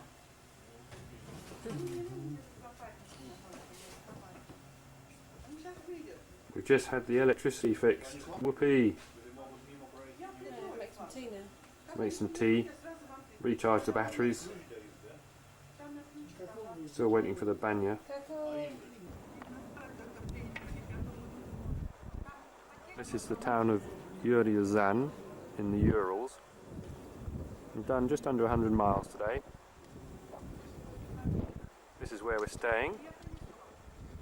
This is sort of butlins of Yuryazan. It's a bit of it's sort of a trucker's motel. There is a banya here apparently. It's not ready yet. We just had the electricity fixed in the rooms, which makes a bit of a difference. We tried the switches and they didn't work. And Vladimir just shrugged his shoulders and said, "Oh, that's camping for you." And I just said, "No, it's not, it's Russia." He just accepted it really, wouldn't have made a fuss, but then the lady there came round, found out that it didn't work, and went and got the old chap who came in and... I don't know what that means. Bloke came round and fiddled with something and then they worked.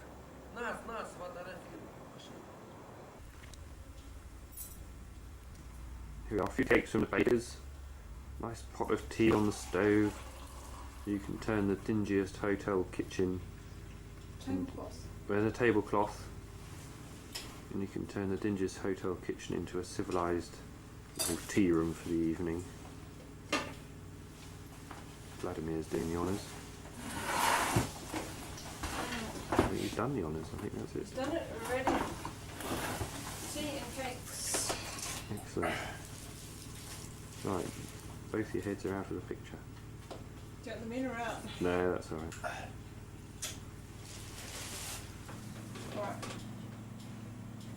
We've done 160 k's today. 160 kilometres today. A good day's work. Took us about 8 hours. Lots of quite steep hills actually. The roads are really good and the scenery was more interesting because it was changing all the time.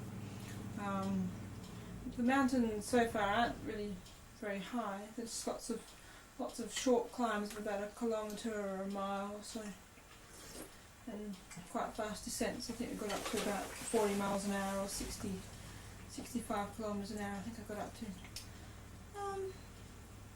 Weather it was cloudy all day, but there was no rain, so it was quite good. So we're quite thankful for that because we thought that we might go through the Urals and it might be really wet all the time. We'd see nothing.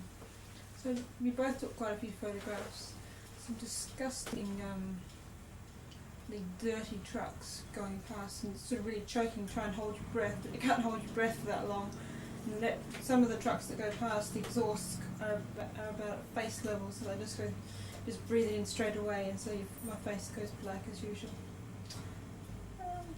Tomorrow we'll be going to Zatlust, which is about 100 kilometres. A bit easier day, and we might have somewhere to stay. A friend of Sasha's, Vladimir, has the address and phone number, so hopefully we might be able to stay with them.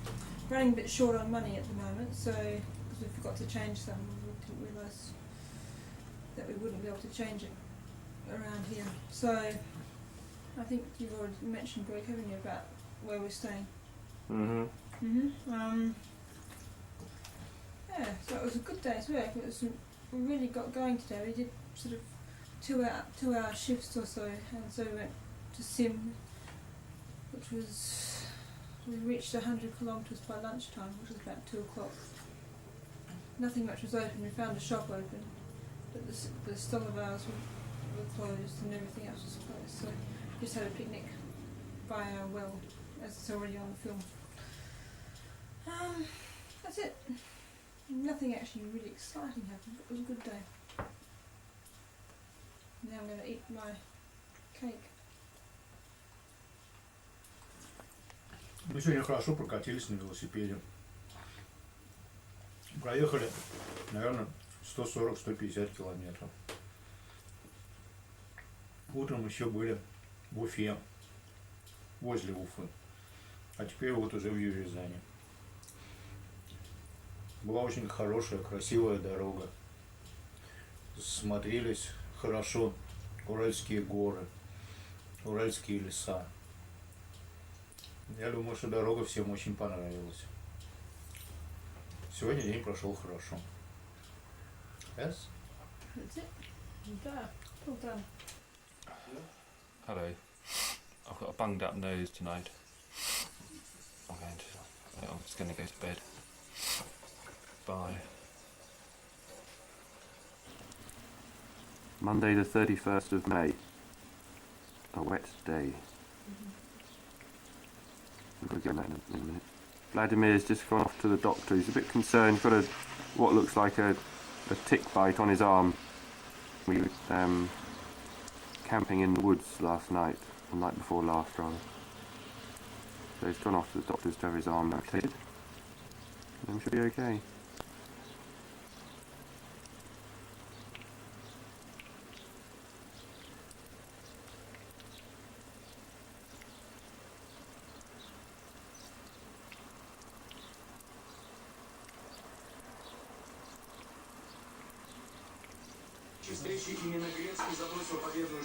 Today is, I've forgotten, Monday. 31st. Monday the 31st of May.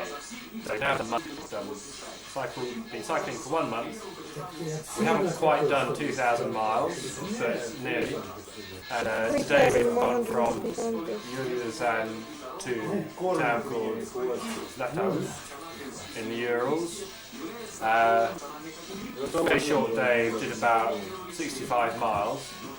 We were hoping to get here early this afternoon so that we could get in touch with a friend of one of the people that we met the other day in Ufa. Sasha. I forget what he's saying. Sasha. But unfortunately, Vladimir had to go to the doctors this morning because he had a tick bite on his arm. So that delayed a bit, and then we weren't really cycling very quickly. There was a lot of hills, so we ended up arriving here at about 7:30. So the phone number that Vladimir had for this bloke, Sasha's friend, was a work number. So obviously 7:30 was too late. So we tried to find a hotel. We haven't got much. We didn't have much money left at the time, so in a camp and not really able to buy any food. We had enough food to last us for a couple of days, but we need to buy some other little bits and pieces, or else we could find a hotel and change the. That has taken about 2 hours. We arrived here about 7:30. It is now 10:05. So 2.5 hours arriving. We're now not actually in a hotel. We're staying in someone's house. In fact, the flat of one of the ladies who works in the hotel. The bicycles are staying in the hotel. Staying a couple of nights. 40 rubles. But we're staying in the flat, which is great. I mean, we don't have to pay. The hotel would have cost over 5,000 rubles. Would have been about 720 for Vladimir, and 3 times that for me, 3 times that for Kate. So it would have been about 5,000 rubles altogether. So having a free night here, we're paying 40 rubles for the bikes. And what happened today? It was raining hard this morning, but fortunately, one advantage of Vladimir going to the doctor meant that we didn't have to go on the bikes this morning, so we escaped the rain. It stopped raining before we set off. It was pretty cold though, very low cloud, couldn't see much of the Urals unfortunately. Cleared up eventually, pretty sunny this afternoon. Cycled past a loony bin at lunchtime. There's a lot of strange inmates roaming around. And I got a puncture. oh yeah, Kate had a puncture, which is about the most exciting thing that happened today. Had a massive descent. There's about a 7-kilometre downhill stretch into this town, this plateau, which started off alright, but just got really bumpy. So it was a bit hairy, really. What was the penny? One of Kate's panties came unpicked. And my bar bag on my handlebars bounces around all over the place, so I had to hold that on and try and control the bike. so it was a bit dodgy at times. But we made it down alright. So we found this place to stay. It's quite late. We haven't eaten yet. The potatoes are on, boiling away.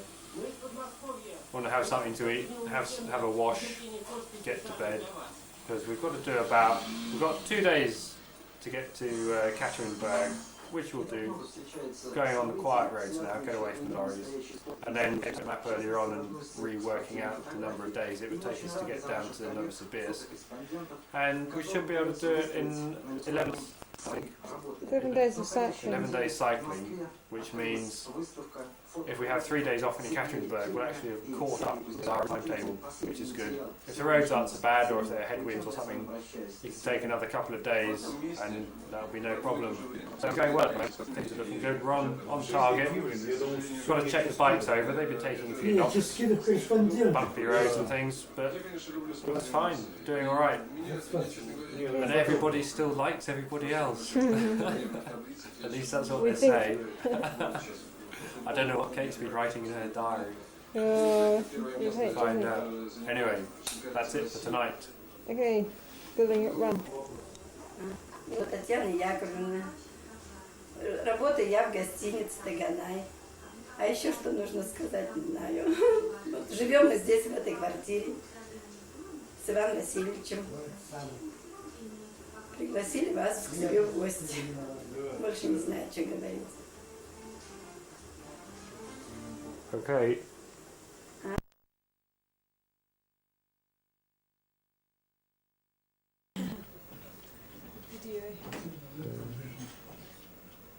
This is Ivan, husband of Tatiana, who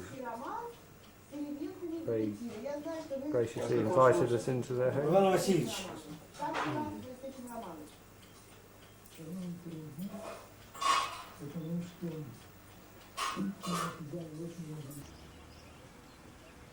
Tuesday 13. Just looking back down towards Lacaus. Just climbed a big hill. A bit overcast now, it was blue when we set off.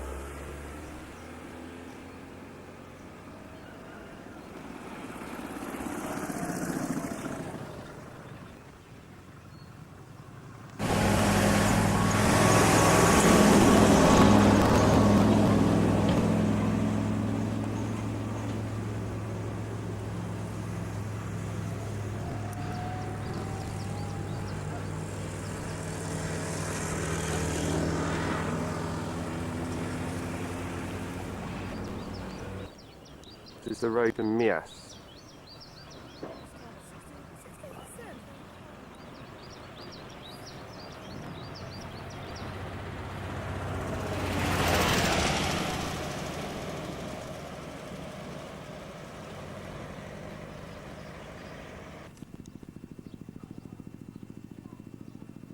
First of June, can't remember the day. Small village, or Pasiolok, of and Andreevka, which is it's much more like the villages we used to pass on the way down to Moscow. But we've been off the main road today, cycling through some beautiful pine and birch and all the woodland. Very good road.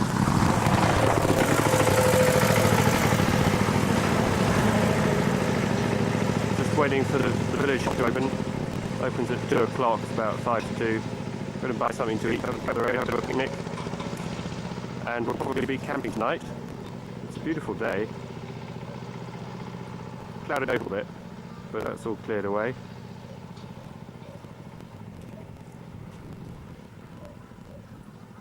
And then we should get into Ekaterinburg tomorrow.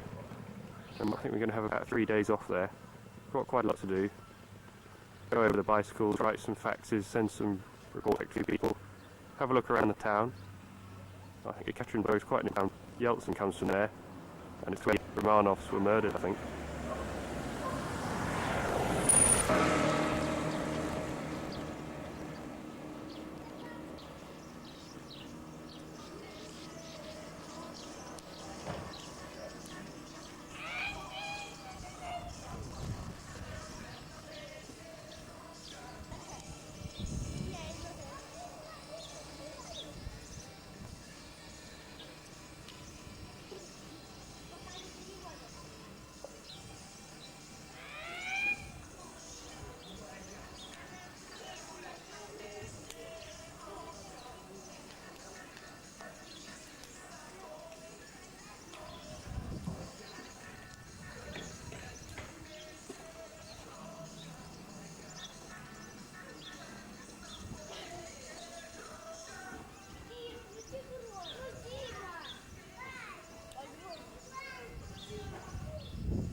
1st of June, just inside the town boundary for the town of Karabash.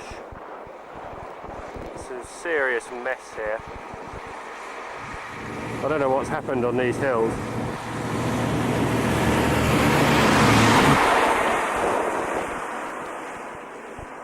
There's no plants, there's pretty bad erosion. This might have something to do with it. This is 180 degrees round from the last shot.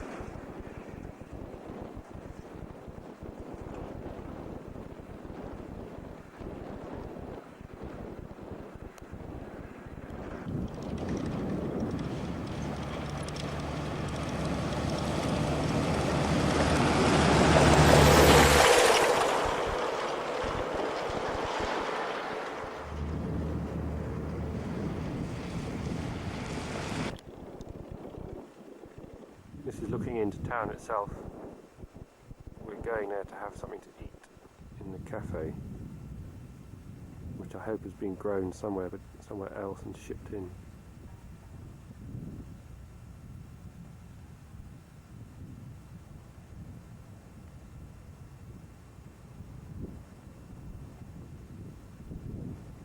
Alright.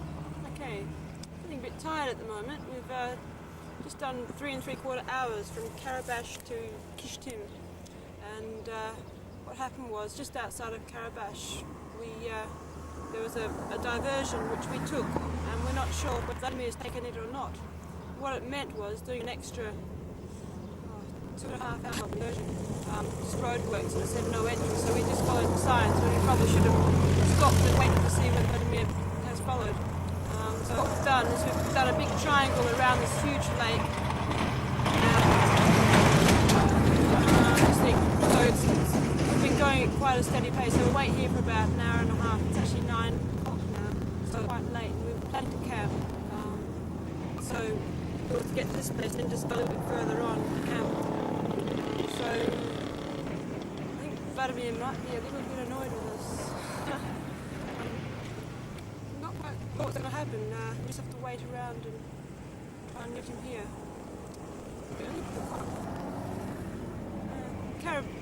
That's right, you've already filmed a bit about Carib.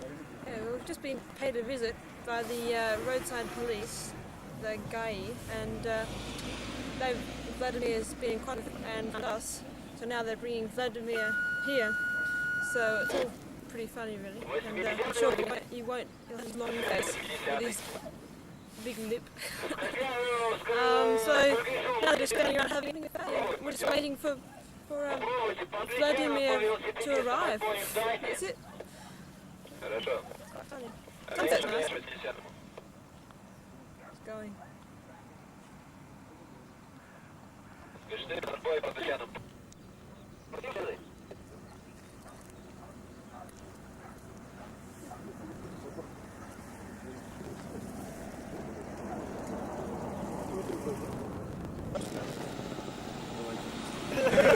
Я ничего не могу сказать. This is the friendly Russian Bobby, always there to help you out. If you need to know where your cycling companion is, ask a policeman. It always works. Thank you. Как вас зовут? Меня зовут Greg. Меня Владимир. Vladimir. Another Vladimir. They're all over the place. This is his gun. All right.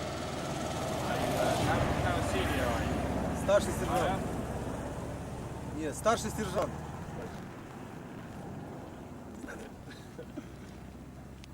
Не говорю по-русски. А мы не понимаем тоже. А у них также сержант тоже. Ну, сержант же у вас тоже есть? Сержант. Полиции.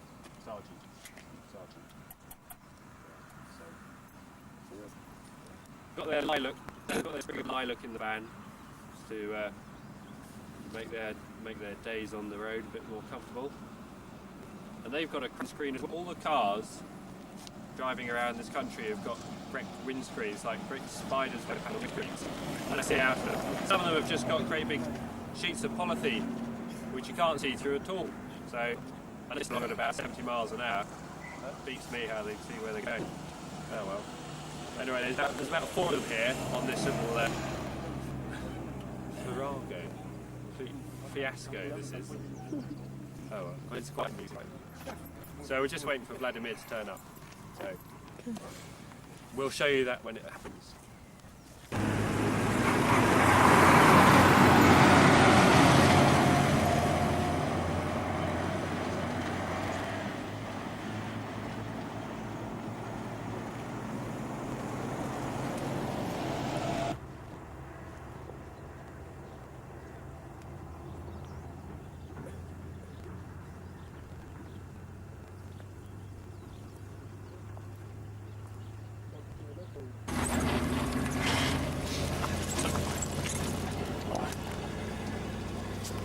Car. Get the other car. There are 1, 2, 3, 4, 5, 6 of them, and 2 vehicles involved in this. Спасибо, ребята, большое. Выручили. Get the other car.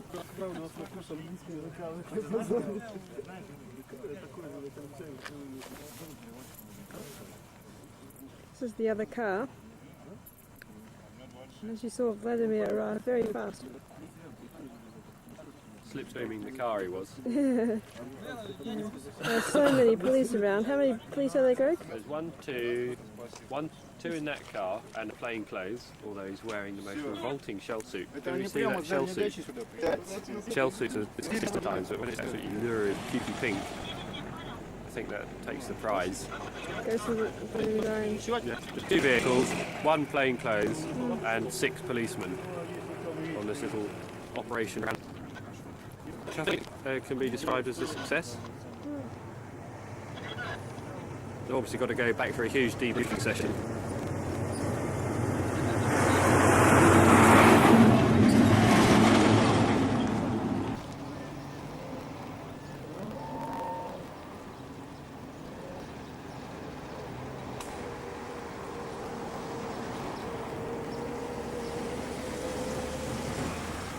Wednesday, 2nd of June.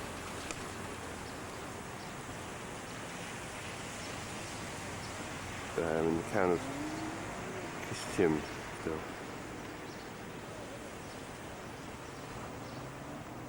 About 6:30 in the morning.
Get off. Flying over.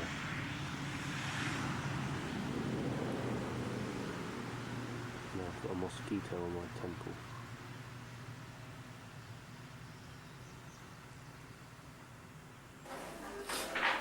It's Wednesday the 2nd of June. We've just arrived in the town of Ekaterinburg. We're staying at in the flat of the sister-in-law, brother-in-law, sorry, of Ilya Kogan, who was the chap that we stayed with in St. Petersburg when we first arrived in Russia. We thought it was going to be a very long day today, but it's turned out to be a bit shorter. But even so, I'm absolutely knackered, really tired. So a long day yesterday, we were all faffing around in detours and things. So, Karen literally only just arrived about half an hour ago, a town heralded by a cracking thunder. That's it. The flat's in a brilliant position. It's right in the middle of town. It's very neat, quite large. 2 young daughters, about 10 years old, I suppose, listening to the Beatles. So I feel quite at home, really. The Smirnoff is in the fridge. It's on the stove. The hot water's running. I'm going to have a bath in a minute. So hopefully I'll feel quite relaxed soon. And then we've got 3 days off here.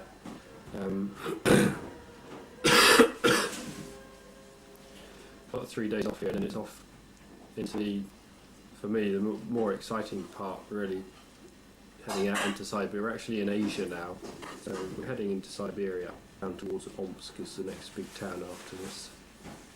So we'll see how it goes. I just want to leave. I'm really tired. I need someone here to give I need a good massage. Give me a good going over. Alright, so I did a proper report after my refreshed. I just wanted to register my state of absolutely nakedness. I'm very tired.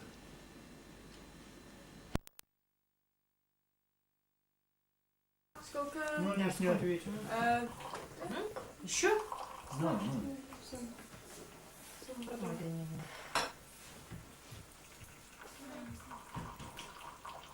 Я уже боюсь не уснуть, я вообще не люблю свежую заварку на ночь. What's the date? 2nd of June. Нет, я после свежей заварки усну. Oh, hang on. Да. Заварка. Вот у нас еще есть молоко. Молоко. Ну, чай по-английски. Honey from Khabarovsk. Chocolates with walnuts and carrots in, which are absolutely delicious. We've got some tea going on in the background. And the wines. Zephyr, which aren't meringues, there's something else. Soft is soft. Some sponge cakes and and this is after a huge meal of meat dumplings, Armenia, and some fish thing, Beetroot. fish and beetroot, and salad and things like that. And vodka. Oh yeah, we had a taste. Some Smirnoff. Пельмени. Armenia. Thank you very much. There goes the tea. One for there. Tea in a bucket. Нет, каким-то образом. Ну, я бы его перевела, конечно.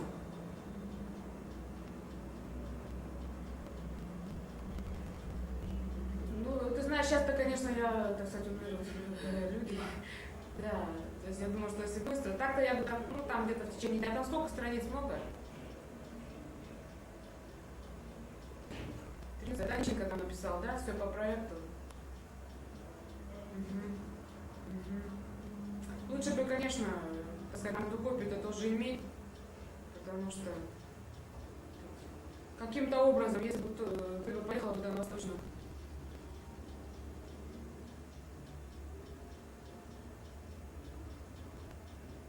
Так, как нельзя-то все равно? Это же все равно все попадет, и потом, пока Дэвид тут, это может проще. Юрий Борисович, знаешь, что он тут?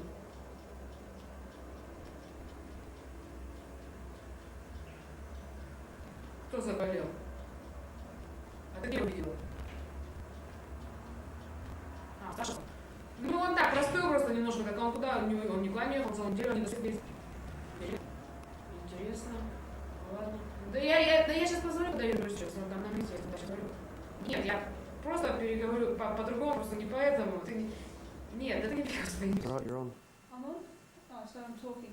Right, well, here we are in the government dacha, which President Yeltsin stays, and also Gorbachev before that. So we've done rather well again. The reason why we're here is through the contacts with the health consortium. So we wanted to meet up with the health consortium, Helen Basina, and what's happened is she's away, but we've still been welcomed by Irina, and there's a delegation from the Health Consortium over here at the moment of British. It's about, I think it's about 12 including the Russian people, and they're coming back here after their day at Perm, where they've flown out to Perm for the day and just to see how the projects are going out there, and coming back for a meal. And we've been lucky enough to tap onto the end of that. So here we are with apples, lemonade, and they're setting a table in there as well.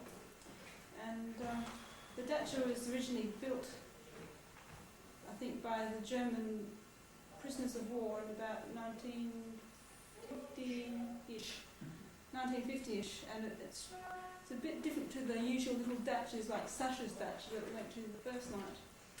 And it's out in the forest, and so all the flowers are blooming out there, and it's all very luxurious. And so here we are. Lucky again. I'm just eating a huge meal, so we're going to have 2 meals again today. So yeah, it's about all. I haven't missed anything.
No, don't come. It's really nice.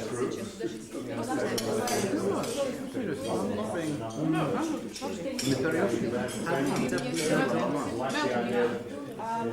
We're talking about food cooking and one mentioned that poison view. Oh yeah. No more confusing than most things in the VHC. So as long as there are no three items to my dinner project, so you pick up all. You know the itinerary?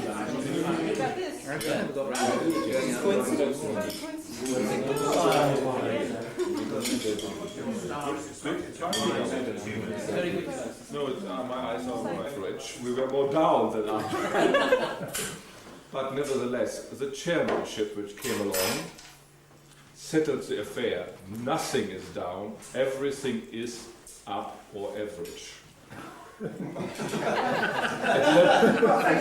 You've achieved an average mediocrity. Very good.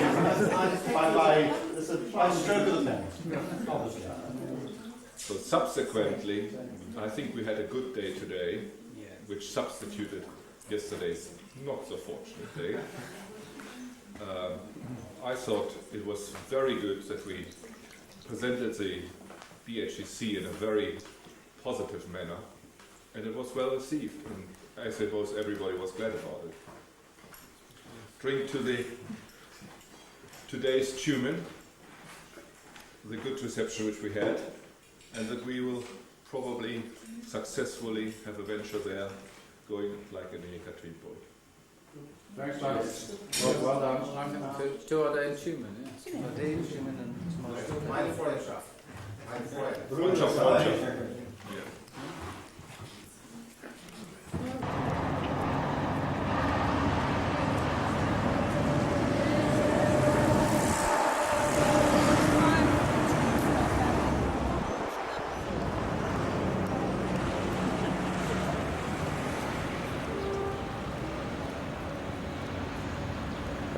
Our guide for the day, Olga, and her daughter Kate, who speaks excellent English.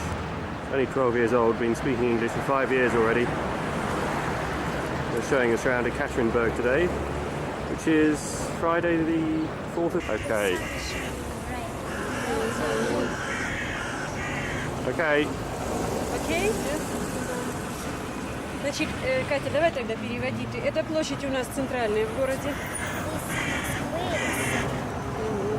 И главное здание на этой площади серого цвета – это здание правительства.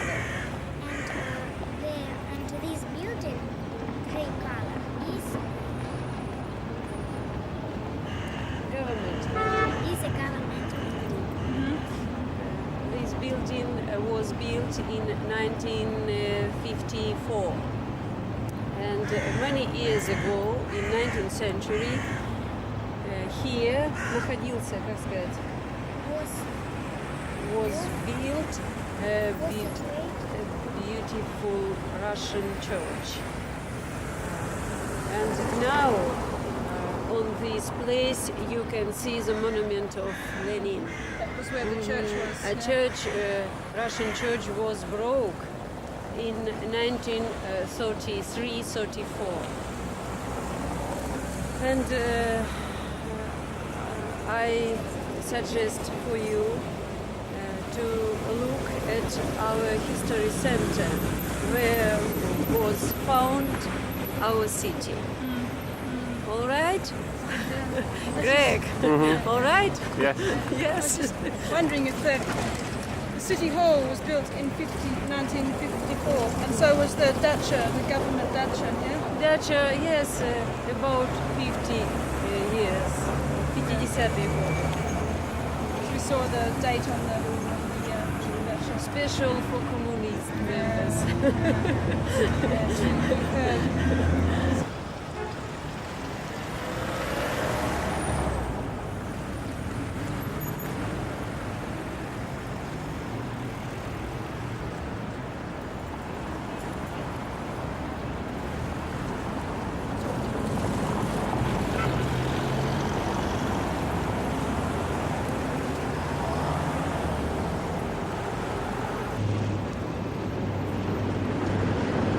This house was built last century and belonged to a lady called Yepanchina, who also had a similar house in St. Petersburg, so she's pretty wealthy. It's, right now it's a theatre.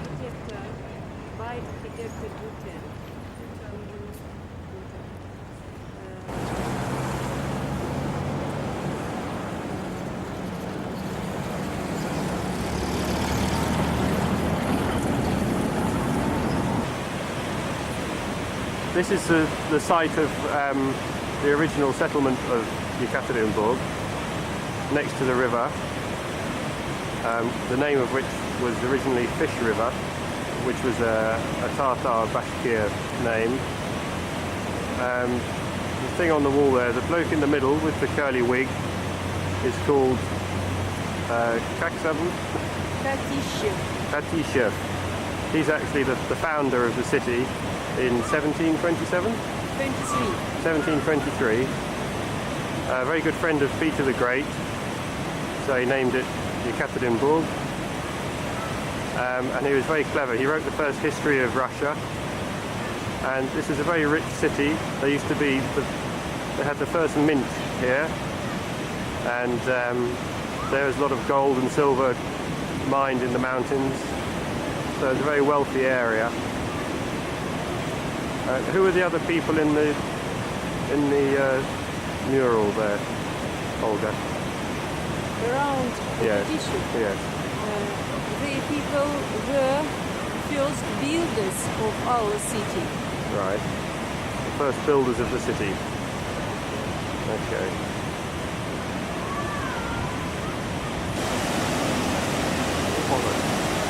Oops, bet you didn't hear that.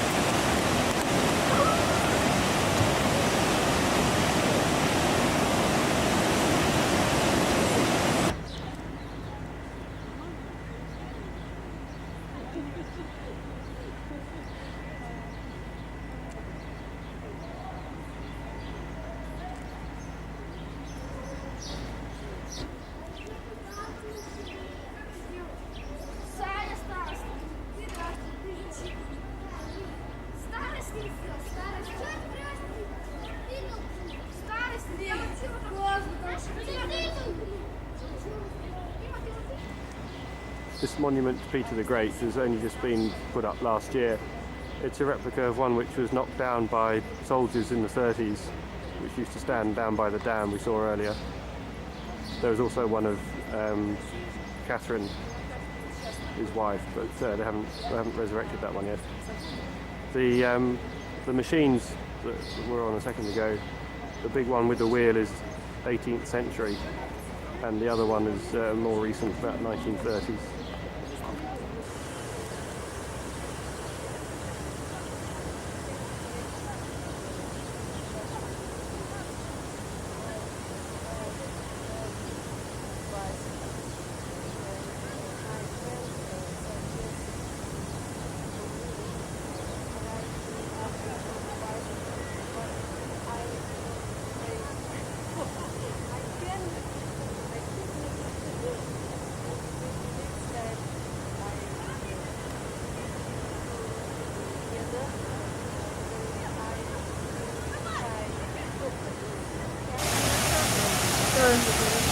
This is the stone flower fountain in Sverdlovsk, or Ekaterinburg, I should say.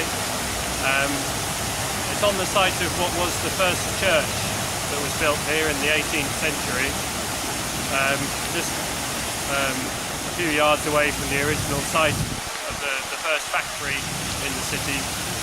It was originally built of wood, then a century or so later it was changed into stone, and then in the 1930s of this century it was broken and it was demolished by the communists.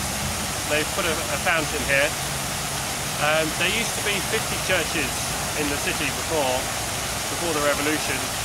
There's a whole mix of Russian Orthodox synagogues, Lutheran churches, but there aren't any now. I think there are five churches now, and they're all Orthodox. But there might be some others on the way soon. This is the site of the first one, and like so many others in Russia, it's been demolished.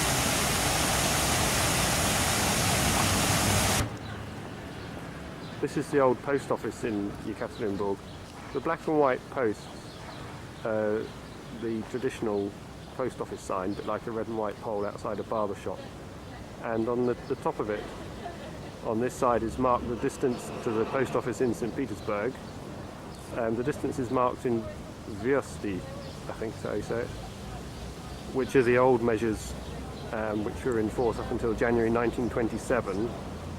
One Vysta being 1,066 metres, so a little over a kilometre. On the other side of the post is the distance to Moscow.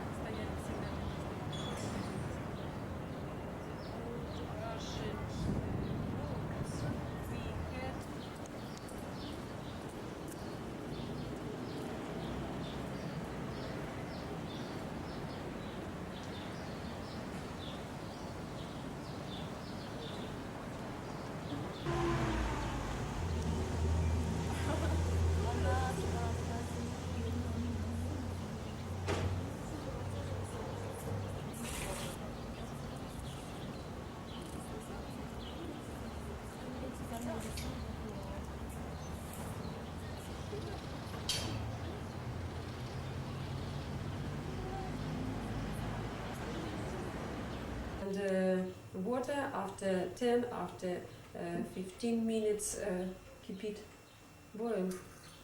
Boils. Olga's explaining how to use a traditional samovar. We're inside the old post office in the postmaster's house. So you put the coal in the top, water around the side, and then open the tap at the bottom.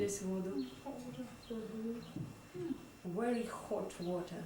You can see a lot of cups of tea if you want, especially after sauna, Russian sauna.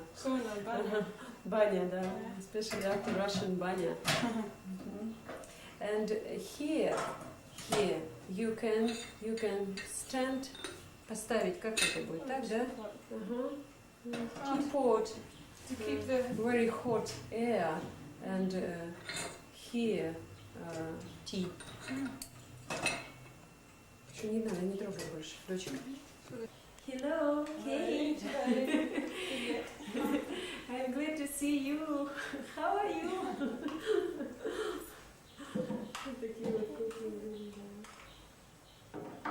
Это русский медведь, как это сказать? Dog? Russian. Dog. In Russian, what's dog in Russian? Oh. Yeah. What's dog in Russian? How do you do? This is the old blacksmith shop. There's a summer carriage with a single-seater winter carriage sledge at the back. It's very old stone. My husband and my son have, как сказать, имеют, have such clothes to. Hello, I want to talk to you as Russian postman. I have many letters today to deliver. I cannot talk very long, but lovely to meet English people. Thank you very much for coming to my town. And it's about 25 degrees outside. 25, 40 sometimes. So very hot. 35. But I must still wear postman uniform. So I have my bag of post outside. I have to go and deliver it now with my, thank you. Для ног такая. These are to keep my ears warm. Yeah? I'll put one on there and the other one. Spasiba. So now I am fully dressed and ready to face Russian summer. Thank you. I can't get out of the door.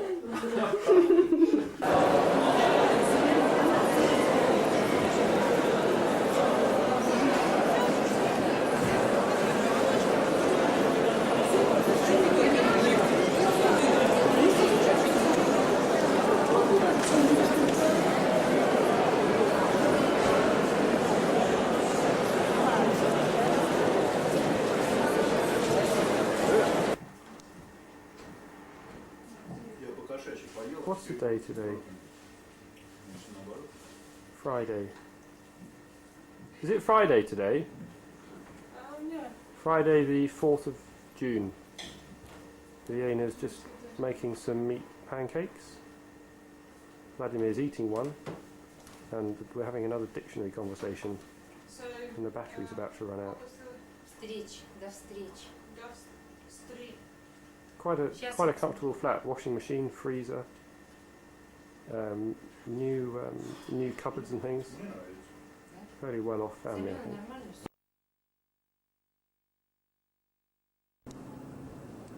Friday the 4th of June. Spent the day, or most part of the day, going around town with a lady called Olga, who was able. She used to be an engineer working in the military equipment plant, but and then she packed that in and became a tourist guide, showing Russian tourists around for 7 years or so,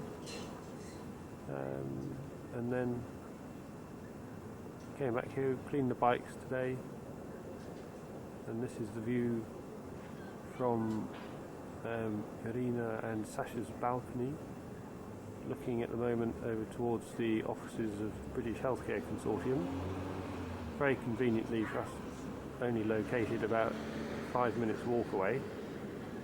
So we've met some people from there. Went and had supper with them yesterday. We're going to meet them again tomorrow and find out a bit more about what they actually get up to. We'll do a proper report about all this in a minute. Well, it's late evening now. It's about 9:45. Sun's still hasn't gone down yet. It stays bright very late here. I'll show you a bit more of the view.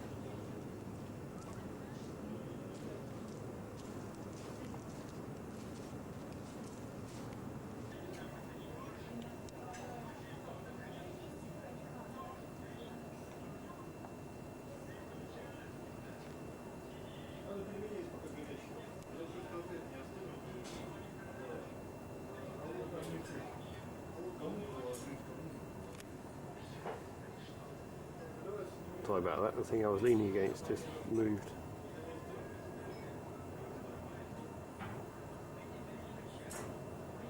Thought I was falling off the balcony. Didn't do my cycling any good, would it?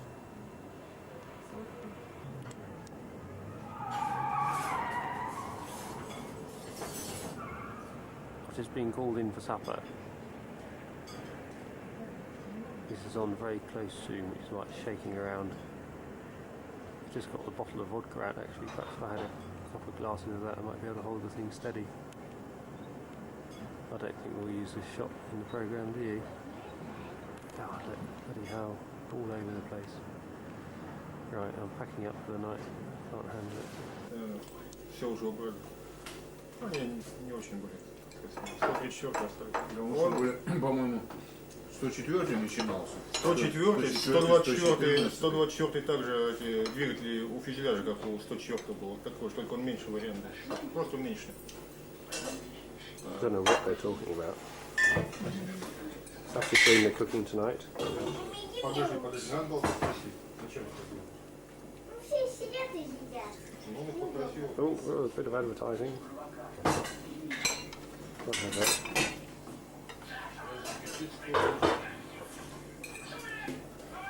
Вот, меня спугнуло пельмени. Ну, что было? Сейчас пауза. Ну ничего, немножко. Лучше горячий, ход, чем холодный. Холод. Разгрузочная пауза. Да.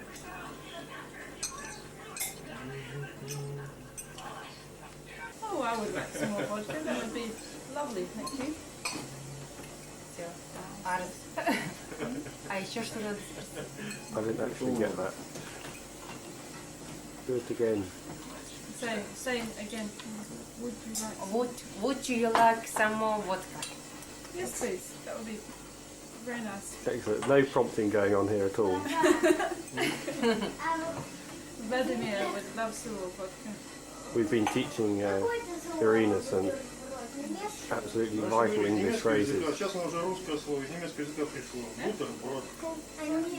Say something else. Oh, not enough. Enough is... We've been trying to learn the word for enough all day. Немножко. Чуть-чуть. Чуть-чуть. Чуть-чуть. Yeah. Choo-choo. But They're pouring out the vodka. So only want a little bit. Достаточно. Достаточно. Достаточно. Достаточно. Ну, лучше хватит. Легче. Хватит, достаточно, одно и то же. Enough. Хватит, достаточно. Enough. Достаточно. Или хватит. Хватит, можно сказать. Хватит. Just turn your glass upside down. Хватит. Легче. Проще хватит. Enough. Хватит. That's it. That's simple. That's it. Fine.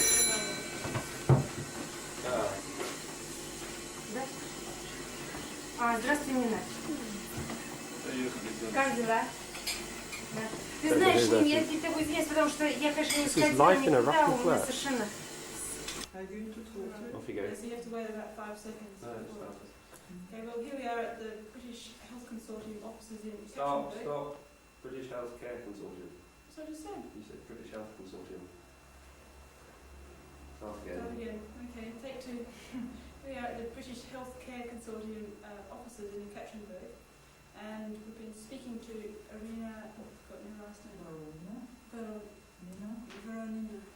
Veronina.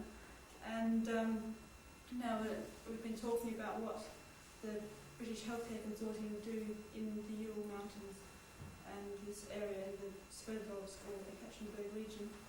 And now we're going to talk to Helena Vasina, and she's going to explain what actually happens and what they actually do, the relationship with the British medical fraternity. Right. Stop. Right, we're rolling. So, what exactly is your position in the company here? Well, I'm the manager of the British Healthcare Consortium office in Katrinburg. If I am to talk and to tell you a little bit about the British Healthcare Consortium, probably I have to start with the thing that it was established not long ago, for about 2 or 3 years ago, with the aim of the provision of a package of healthcare services to various regions of the former Soviet Union and Russia as well. So, the British Healthcare Consortium unites a number of the hugest British companies which produce the pharmaceuticals, medical equipment and disposables. Amongst them, I can give you the names of Glaxo Company, Wellcome Foundation, ICI, and such companies as Emerson International, which produces the diagnostic equipment, SIMS, and one of the associated members of the consortium is Conda Projects, which is involved into the design and construction. We've got some other companies and organizations which are very helpful to us and which can provide various kind of expertise and package of advices on various issues here in Ekaterinburg. And the idea was to choose one of the regions in the former Soviet Union and to try to establish and to examine the needs of the region in the healthcare field and to try to provide a package of healthcare services for the BHCC. So the priority was given in the first hand to the Ural region. Why it was chosen, probably it's not so easy to explain, but you know that Ekaterinburg is the motherland of Boris Yeltsin, who is the current president of our country.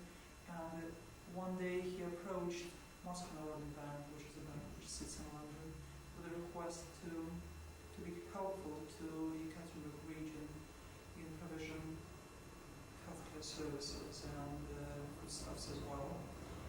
So Moscow Narodny Bank, which is unique in a way because it has got the counter trading department and the trading license, which was granted to it by the Bank of England, approached, I don't know by the way exactly the name of this group, but it is the working group of UK and Russia on healthcare issues. So Moscow Narodny addressed this group, exactly Mr. Biharo, which is one of the managers of Emerson International, with a request to be helpful in examining the needs of the region and establishing the ways how we're going to be helpful to this region. So this is where the consortium started its activity, and it took for about probably half a year to find a number of the companies in the UK which are interested in that, and they have united themselves into the British Healthcare Consortium, the chairman of which is Sir Ronald McIntosh.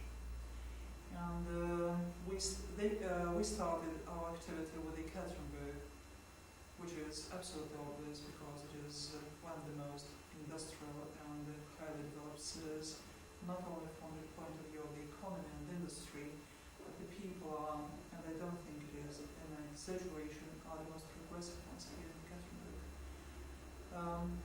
So the office of BHCC was opened here in Ekaterinburg recently in December, and it was an official ceremony, and Sir Brian Fall, who is the British ambassador, opened this office here in Ekaterinburg, and by this moment in time we have already signed the general agreement on cooperation with the local administration, which is extremely progressive minded because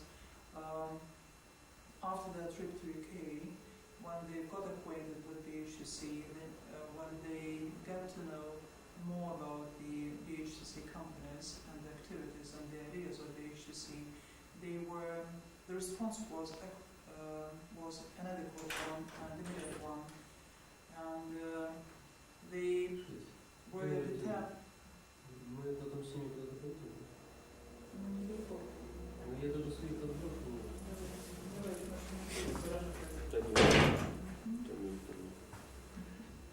Shall I carry on? Will be That's right.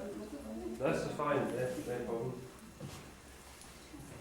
So the local healthcare authorities and the local administration determine the fields where the BHCC can be helpful to them, and the priorities are the following ones. Well, first of all, they are very much interested in the training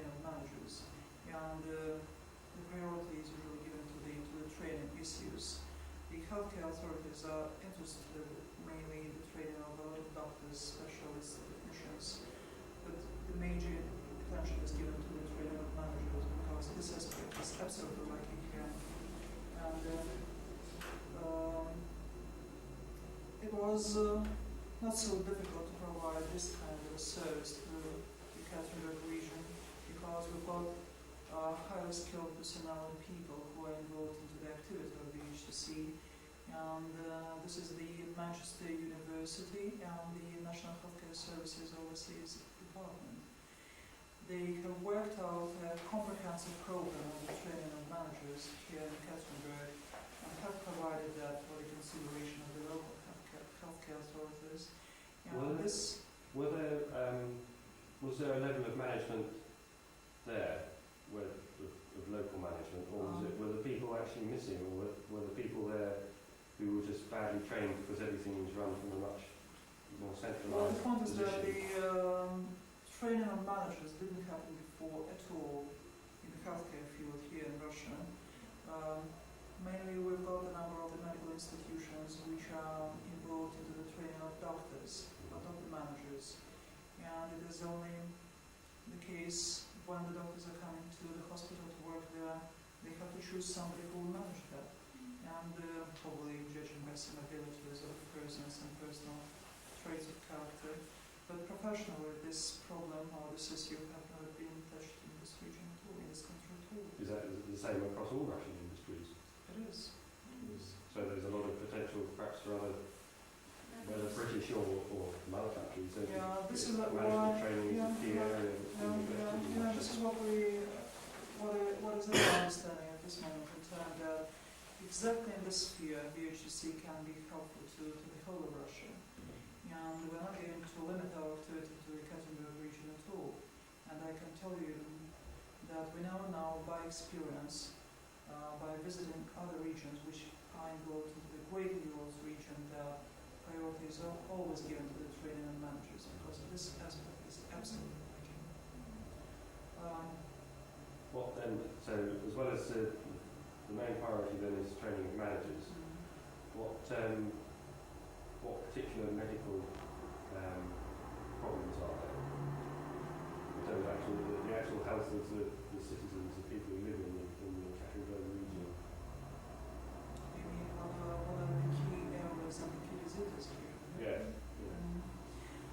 Well, if you ask this question within the Great Urals region, the answer will be probably one and the same for the whole of the region, and it is mainly explained by the level of pollution and by the reason that it is the area where the huge industry is concentrated. That's why the key areas and the key diseases are the cardiovascular diseases and the cancer and oncology diseases. Unfortunately, these are.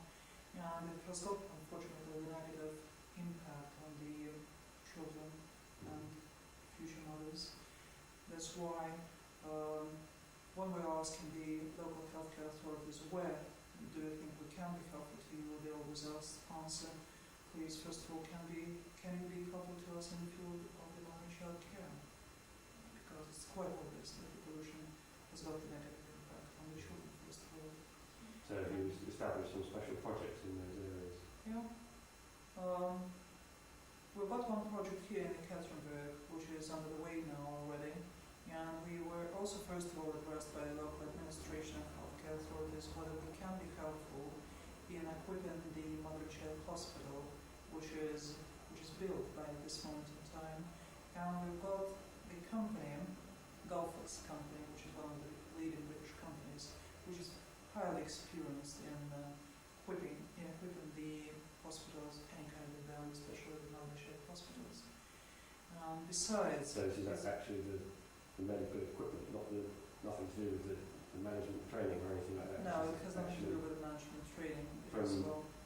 From small things such as syringes and needles right up to beds and electronic machinery? Well, I don't think we'll manage to cover all the aspects in one lot, in one go. It will take time, and of course the desire of the local hospital is to start with the equipment and with the pieces of equipment and the items which are of primary importance for them.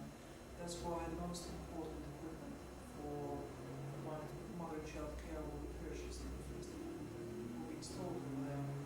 What is the advantage of working by the HTC for the local administration and healthcare authorities? The matter which argument is that we're not only able to provide all the equipment in one package, in one go from various companies, and that's why the hospital first of all doesn't need to address 10 or 20 companies and to ask them for an equipment, and it's quite obvious when it is done from Russia, which is considered to be a riskable zone, it is, well, the result is usually very poor. So we are able to provide the compatible prices for the equipment, good technical maintenance afterwards, and of course the provision of the spare parts and the training of the personnel, because it is always, very often, the problem is that the equipment is purchased and installed, and the companies don't care at all whether it is in operation or not. And it is the understanding of the consortium that we are ensure that the equipment does work and the people do know how to treat it, how to deal with it. That's why again the prior importance will be given to the training of the personnel in order to brief them and to make them update and to make them able to work with the system. Yes, there's obviously no problem just giving these people the best up-to-date equipment if they then don't know Which is what unfortunately to do sometimes with it. happens in this country. I know by fact that it is very often, unfortunately, that a number of foreign companies and countries are providing the so-called charity of humanitarian aid, That's right. pieces of equipment. It has arrived in the airport, you're welcome, it's a charity act. Yeah, there's a big ceremony, the acceptance of the what's gleaming often equipment. nothing, it stands in the middle of the hospital and it Yeah, doesn't work. doesn't do anything. People do not know how to approach that. It's like a monster, foreign monster, which is absolutely unknown for them. Where does the main funding actually come from for this? Well, I should say that BHTC is not a charity organization, and we are to work out and find the proper way of funding these programs. That's why we work in a very close relationship with Moscow Narodny Bank London, which is responsible for the provision of the finance mechanism, which is appropriate for BHTC. And their role is in the following. They are to find the commodities which are available here and the proper foreign trade partner or the opposite, which is able to take these commodities from the local enterprises to get all the necessary export license. And Moscow Narodny is responsible for getting these products in the Western market and selling that over there and then generating the proceeds at the special accounts of the local administration for the HTC programs. So this is the general idea and the main mechanism of funding. And it does work at this moment in time, and we have achieved some progress here in Catherine. It is very important for the bank to be involved into that because it doesn't provide only proper banking operations, but it can be helpful in terms of trading because that if we are to talk in pure terms of hard currency, it's not available here. It's quite understandable. That's we are to find the means to get this hard currency as a final result, because it is often understood and said that the people, the contradiction and the striking thing that the region is very rich, but unfortunately the richness of the region is used in this way that it doesn't used for the proper goals, and it's not for the benefit of the people. So that's why BHTC is trying to be helpful to make it work for the benefit of the local people, because the region is really rich.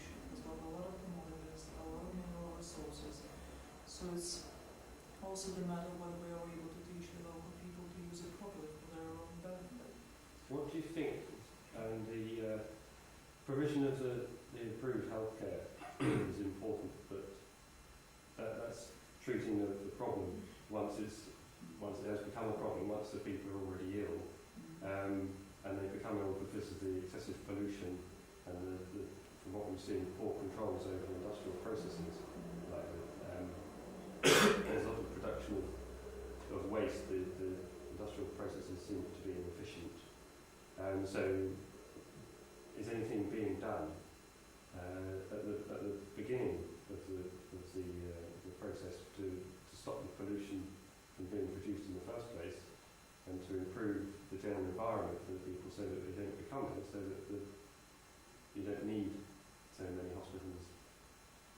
Well, I think it's not an easy question to answer because unfortunately it was from the very beginning that not a lot of people were caring about the environment protection and about the pollution, and as I have already told you, this is an area which is absolutely overloaded within all the industrial enterprises, and pollution is the key problem for the whole of the area.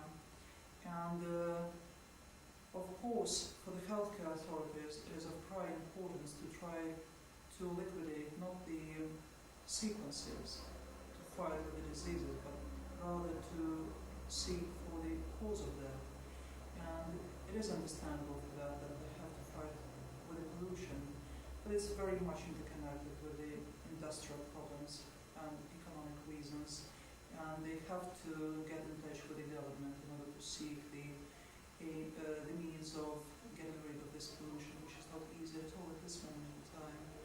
And I think it will take quite a lot of time to learn to treat these problems very, very properly. It's not so easy, quite frankly.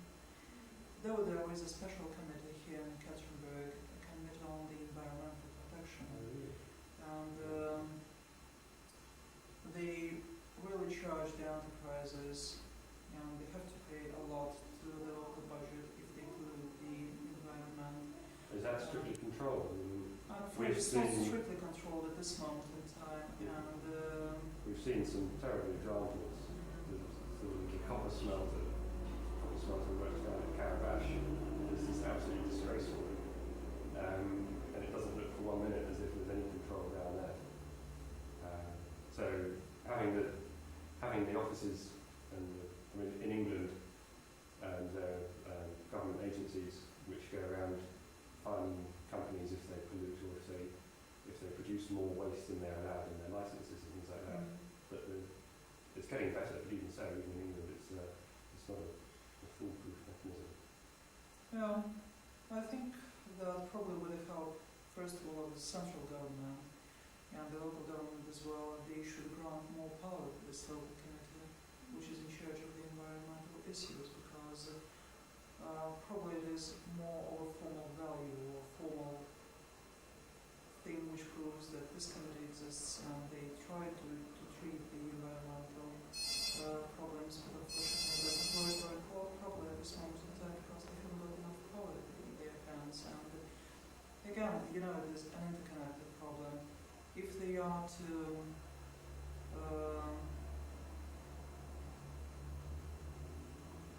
make the enterprises pay the penalty for the environmental pollution, they have then probably to reduce the number of the employees, and this is a very negative impact. And so, But they have to show that the money that they pay in the fine has to be able to be shown that is being used in some way to compensate for the fact that perhaps people I think better out of control work. should be used for treating these issues in the future, and it will take quite a lot of time. Everybody understands that, everybody realizes that, but to find the proper mechanism of treating these issues is not a simple thing, and it can't be done in one go when it lasted for 70 years. And it is always the matter of the mentality of the people, their psychology. Well, I was going to say, is there generally an improvement in the awareness, and do they know more about what it is that they're doing, the effects of their actions? I think it needs more propaganda, in Western Europe in the last 5 years or so, environmental awareness has increased enormously, and as I'm sure you're aware, has caught the attention of politicians and things, whereas before it wasn't something which they gave much attention to. It was all farm shows all the time. Correct. Well, it is done on the level of the industrial enterprises and the various economic committees. It doesn't work. You have to involve the political circles. But I've seen things on television, very environmental things have been on TV while we've been here. So obviously messages, the public is aware, the messages are getting through. Yeah. It's encouraging. there is some progress in these terms here in Ekaterinburg, and when we were yesterday in Perth with the British Healthcare Consortium delegation, we asked them whether they are coming across with the same problems, and they told us yes, pollution is one of the worst problems here in our region, and we have established several companies which are in charge of these issues, and probably they will render more strict control over the enterprises which pollute the environment.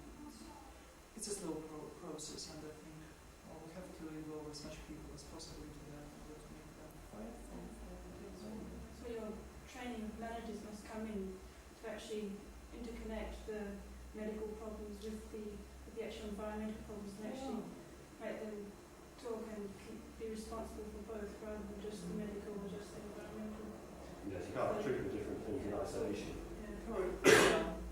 It's not only the matter of theory. I mean that we're not trying to concentrate our activity on the theoretical subjects, meaning that finance, budgeting, banking, and various aspects of management and marketing will be taught to the managers.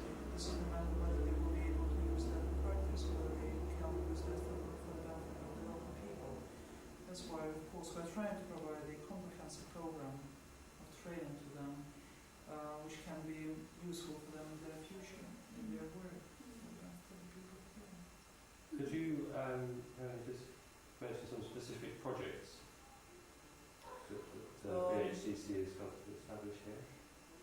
We have determined two main priorities and two directions in which we can be helpful to the Ekaterinburg region. The first I have already mentioned to you, this is the equipment of the mother and child unit. And the second is the design and construction of the operating theatre of the oncology unit here in Ekaterinburg, and the provision of the package of the equipment for this newly constructed operating theatre unit. This is done with the help of the Conda Projects company, which is working very hard here. We've managed to sign the contract by this moment in time on the design and construction as well. The design is under the way now. In fact, we've got the Englishmen here all the time because they're working very hard with the local design institute and capital construction department, with the local healthcare authorities, and I think it will be a very proper example how the British Healthcare Consortium can work here and what level of the quality we can provide to the local people, to the local population. So these are the three main key areas of our activity here in Ekaterinburg. So the training of managers, the prior importance is given to that, the design and construction of the oncology unit, so operating theatre of the oncology unit, and the third is the equipment of the mother and child unit. It's quite obvious when you come for the first time to any of the region and ask them, here we are BHCC, we can offer you the pharmaceuticals and the medical equipment and this and that. What would you like to get? The need is needed everywhere, in every aspect and in every area, and the level of the healthcare, not of the healthcare itself, but the level of the provision and the equipping of the hospitals is very low. I mean, the proper equipment is lacking, and it is the matter whether lost it.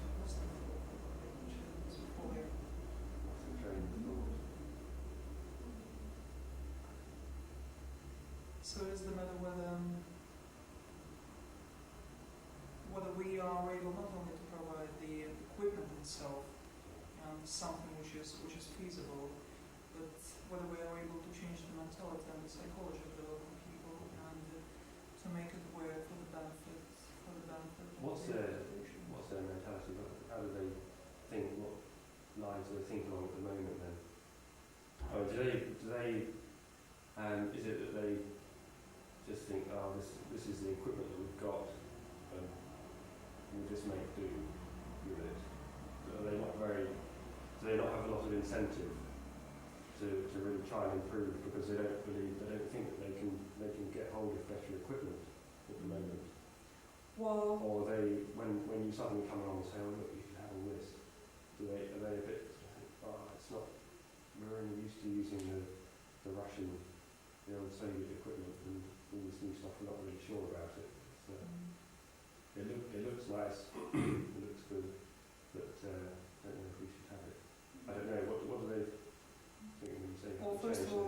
should say that we very often come across with a problem. Well, you know, we have to start with the funding very usually. And very often it's the main thing in the whole thing. And when we address the number of the... So the batteries have actually run out. Oh. So we have to wrap up. Have we got another battery? No, not really, no. It's alright, flashing, you've got about a minute. Yeah. So probably the main thing to be mentioned more is that we're trying to extend our activity now to the whole of the Greater Ural region. We've done a number of trips to Perm, to Izhevsk and Ufa, and we're trying to establish and to use the same model over there. And I think it will be a very workable scheme, and it is absolutely unique. In these terms, the UK is in the forward, or like a flagship, because none of the companies in the healthcare field in the world has never attempted to provide the package of the services, and it's very attractive for the local population. And I think we are enjoying already success. You must have scope, you know, for other countries as well to start joining in and using the same models too. You know, for example, in Australia. Like Australia. I was getting to that, but I mean.